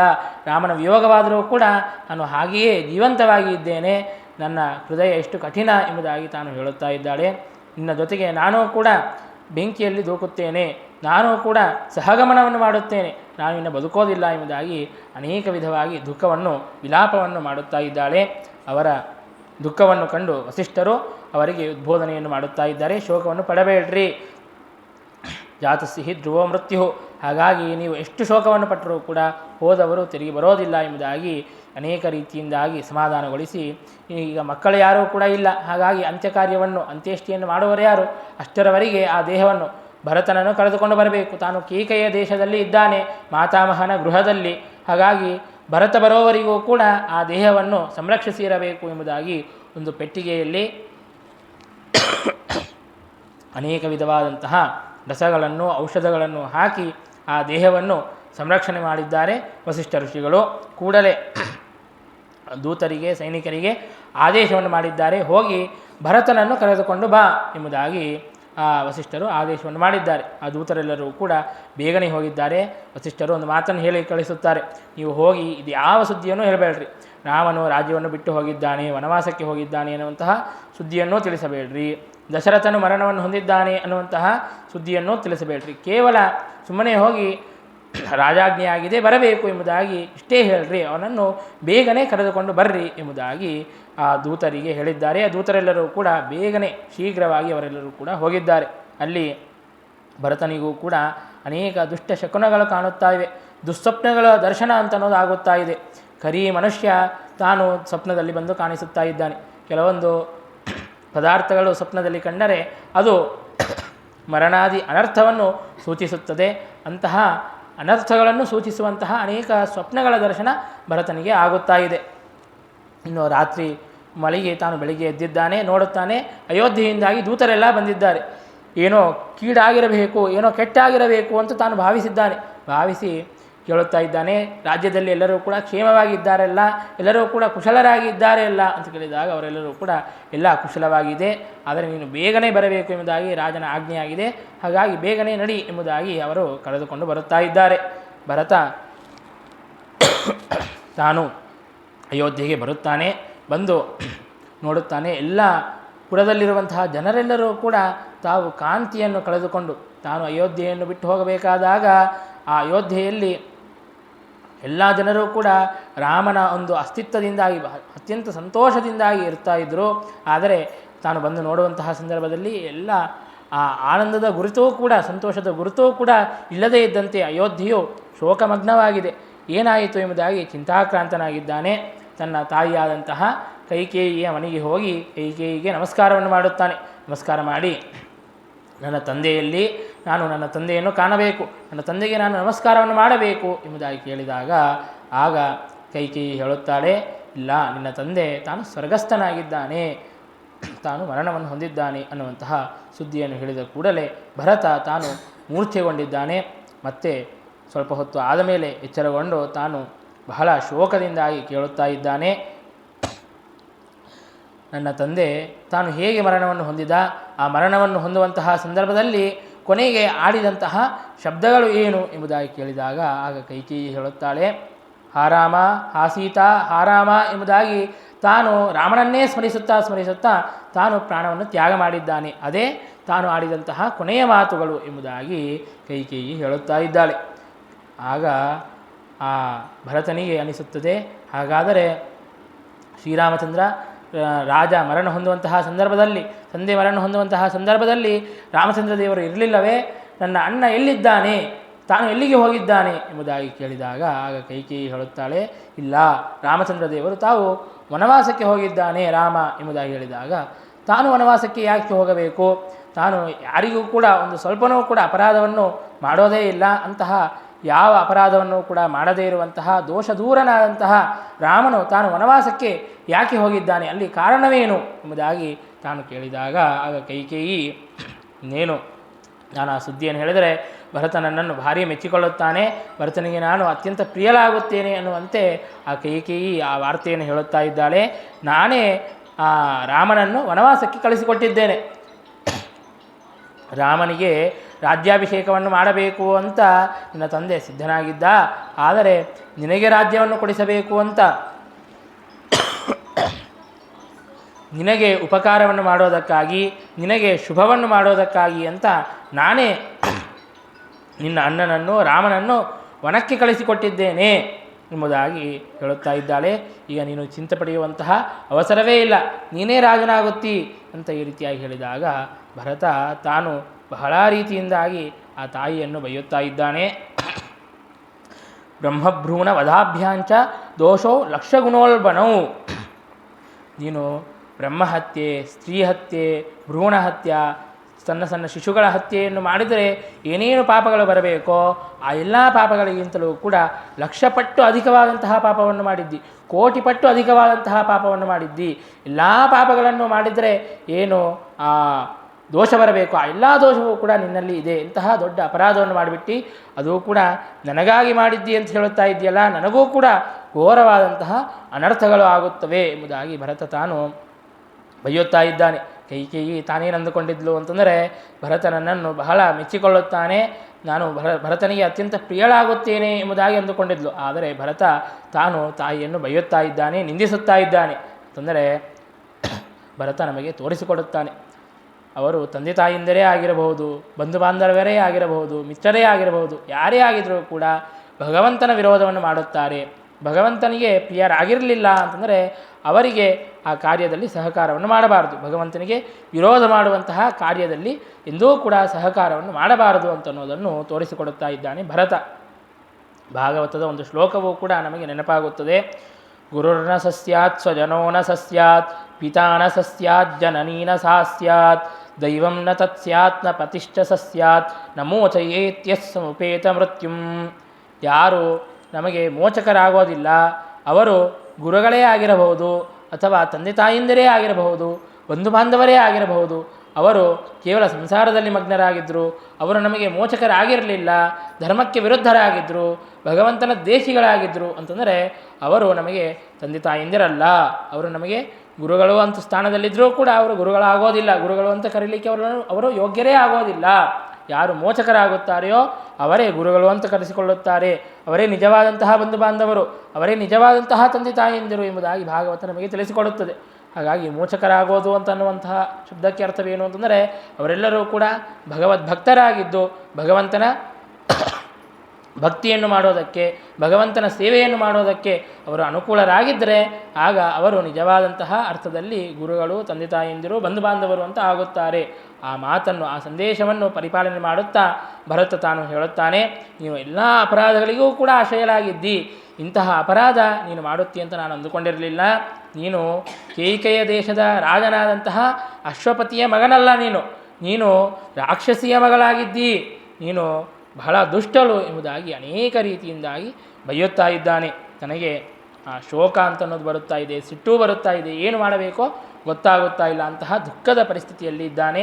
ದಶರಥ ರಾಜನ ಮರಣವನ್ನೂ ಕೇಳಿದ್ದಾನೆ ಮತ್ತು ರಾಮನ ವನವಾಸದ ಸುದ್ದಿಯನ್ನೂ ಕೇಳಿದ್ದಾನೆ. ಎರಡಕ್ಕೂ ಕೂಡ ತನ್ನ ತಾಯಿಯೇ ಕಾರಣ ಅಂತನ್ನೋದನ್ನು ಕೇಳಿ ಇನ್ನೂ ಬಹಳ ದುಃಖಿಸುತ್ತಾ ಇದ್ದಾನೆ. ತಂದೆಯ ಮರಣಕ್ಕೂ ನೀನೇ ಕಾರಣಲಾಗಿದ್ದಿ ಎಂಬುದಾಗಿ ಬಹಳ ಅನೇಕ ರೀತಿಯಿಂದಾಗಿ ಬೈಯುತ್ತಾ ಇದ್ದಾನೆ. ಆಗ ಅಷ್ಟರಲ್ಲಿ ಮಂಥರೆ ತಾನು ಭಾರೀ ಅಲಂಕಾರವನ್ನು ಮಾಡಿಕೊಂಡು ಆ ದ್ವಾರದ ಹತ್ತಿರ ಬಂದು ನಿಲ್ಲುತ್ತಾಳೆ. ಇಲ್ಲೆಲ್ಲ ಅಯೋಧ್ಯೆ ಎಲ್ಲವೂ ಕೂಡ ಶೋಕದಲ್ಲಿ ಮಗ್ನವಾಗಿದೆ.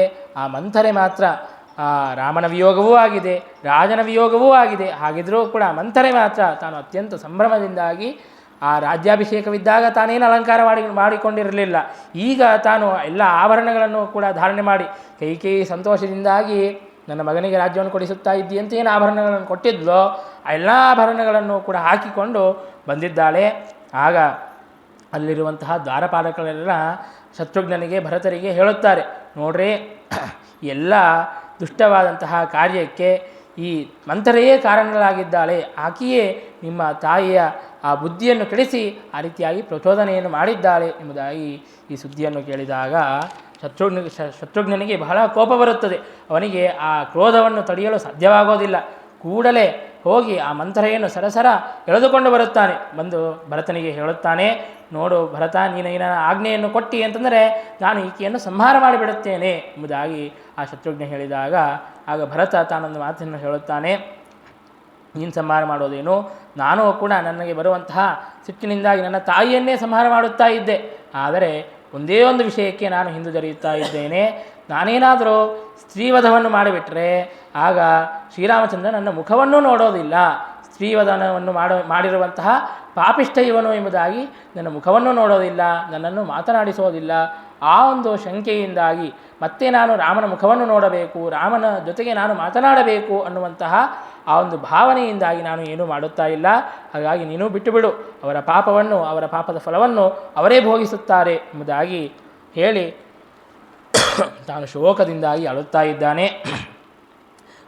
ತಾನು ಆಗ ವಸಿಷ್ಠರು ಇನ್ನು ಆ ದಶರಥನ ಆ ಎಲ್ಲ ಅಂತ್ಯ ಸಂಸ್ಕಾರವನ್ನು ಮಾಡಬೇಕು ಅಂತನ್ನೋದಕ್ಕಾಗಿ ಬಂದು ಭರತನಿಗೆ ಶತ್ರುಘ್ನನಿಗೆ ಎಚ್ಚರವನ್ನು ಕೊಡುತ್ತಾ ಇದ್ದಾರೆ.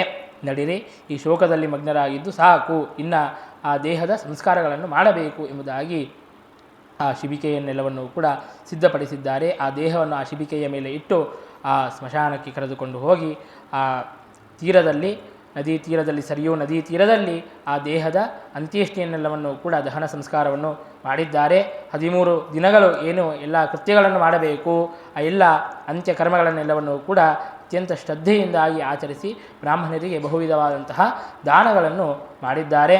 ಇನ್ನು ಮೈಲಿಗೆ ಹೋದ ಮೇಲೆ, ಅಶುಚಿ ಹೋದ ಮೇಲೆ ಭರತ ತಾನು ಇನ್ನು ನಾನು ರಾಮನನ್ನು ಕರೆದುಕೊಂಡು ಬರುತ್ತೇನೆ ಎಂಬುದಾಗಿ ತಾನು ಸಿದ್ಧನಾಗಿದ್ದಾನೆ. ಈ ವಾರ್ತೆಯನ್ನು ಕೇಳಿದಂತಹ ಜನರೆಲ್ಲರಿಗೂ ಕೂಡ ಮತ್ತೆ ಹೊಸ ಚೈತನ್ಯ ಅಂತನ್ನೋದು ತುಂಬಿಕೊಂಡಿದೆ. ಮತ್ತೆ ಶ್ರೀರಾಮಚಂದ್ರನನ್ನು ಭರತ ಕರೆದುಕೊಂಡು ಬಂದೇ ಬರುತ್ತಾನೆ ಅನ್ನುವಂತಹ ವಿಶ್ವಾಸ ಅವರಲ್ಲಿ ಮೂಡಿದೆ.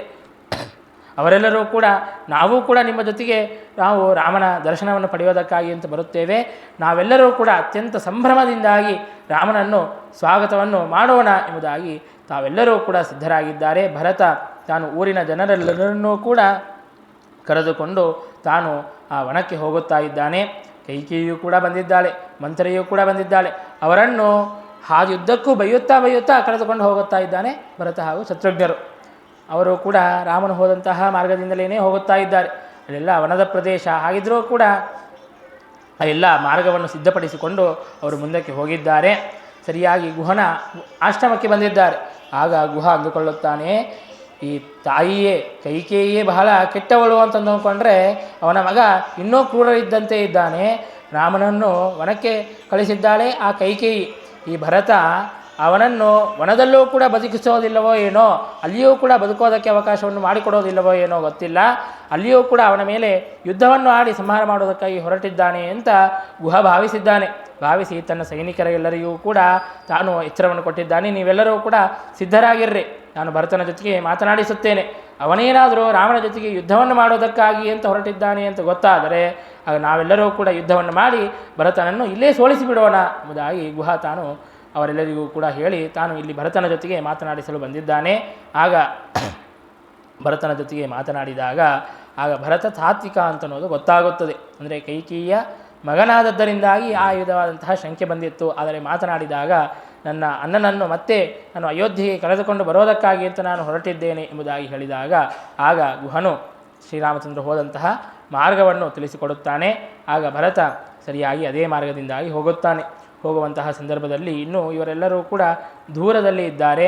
ಆಗಲೇ ಭರತ ತಾನು ರಥದಿಂದ ಕೆಳಗೆ ಇಳಿದು ಪಾದುಕೆಗಳನ್ನು ಕೂಡ ಬಿಚ್ಚಿಟ್ಟು ತಾನು ರಾಮನ ದರ್ಶನಕ್ಕೆ ಅಂತ ತಾನೊಬ್ಬನೇ ಹೋಗುತ್ತಾ ಇದ್ದಾನೆ.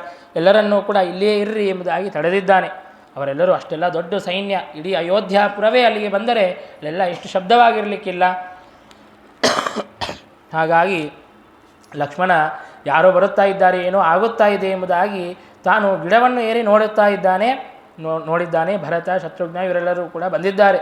ಆಗ ಲಕ್ಷ್ಮಣನು ಕೂಡ ಕೆಳಗೆ ಇಳಿದು ರಾಮನಿಗೆ ಹೇಳುತ್ತಾನೆ, ನೋಡು ಭರತ ಬಂದಿದ್ದಾನೆ, ಅವನು ನಿನ್ನ ಮೇಲೆ ಯುದ್ಧವನ್ನು ಆಡೋದಕ್ಕಾಗಿ ಇಡೀ ಸೈನ್ಯವನ್ನೇ ಕರೆದುಕೊಂಡು ಬಂದಿದ್ದಾನೆ ಅಂತ ಹೇಳಿದಾಗ ಆಗ ರಾಮ ಹೇಳುತ್ತಾನೆ, ಶಾಂತನಾಗು, ನಿನಗೆ ಇಷ್ಟು ವರ್ಷ ಆಯಿತು ಭರತನ ಜೊತೆಗಿದ್ದಿ, ಆಗಿದ್ರೂ ಕೂಡ ಭರತನ ಸ್ವಭಾವ ಗೊತ್ತಿಲ್ಲವೇ?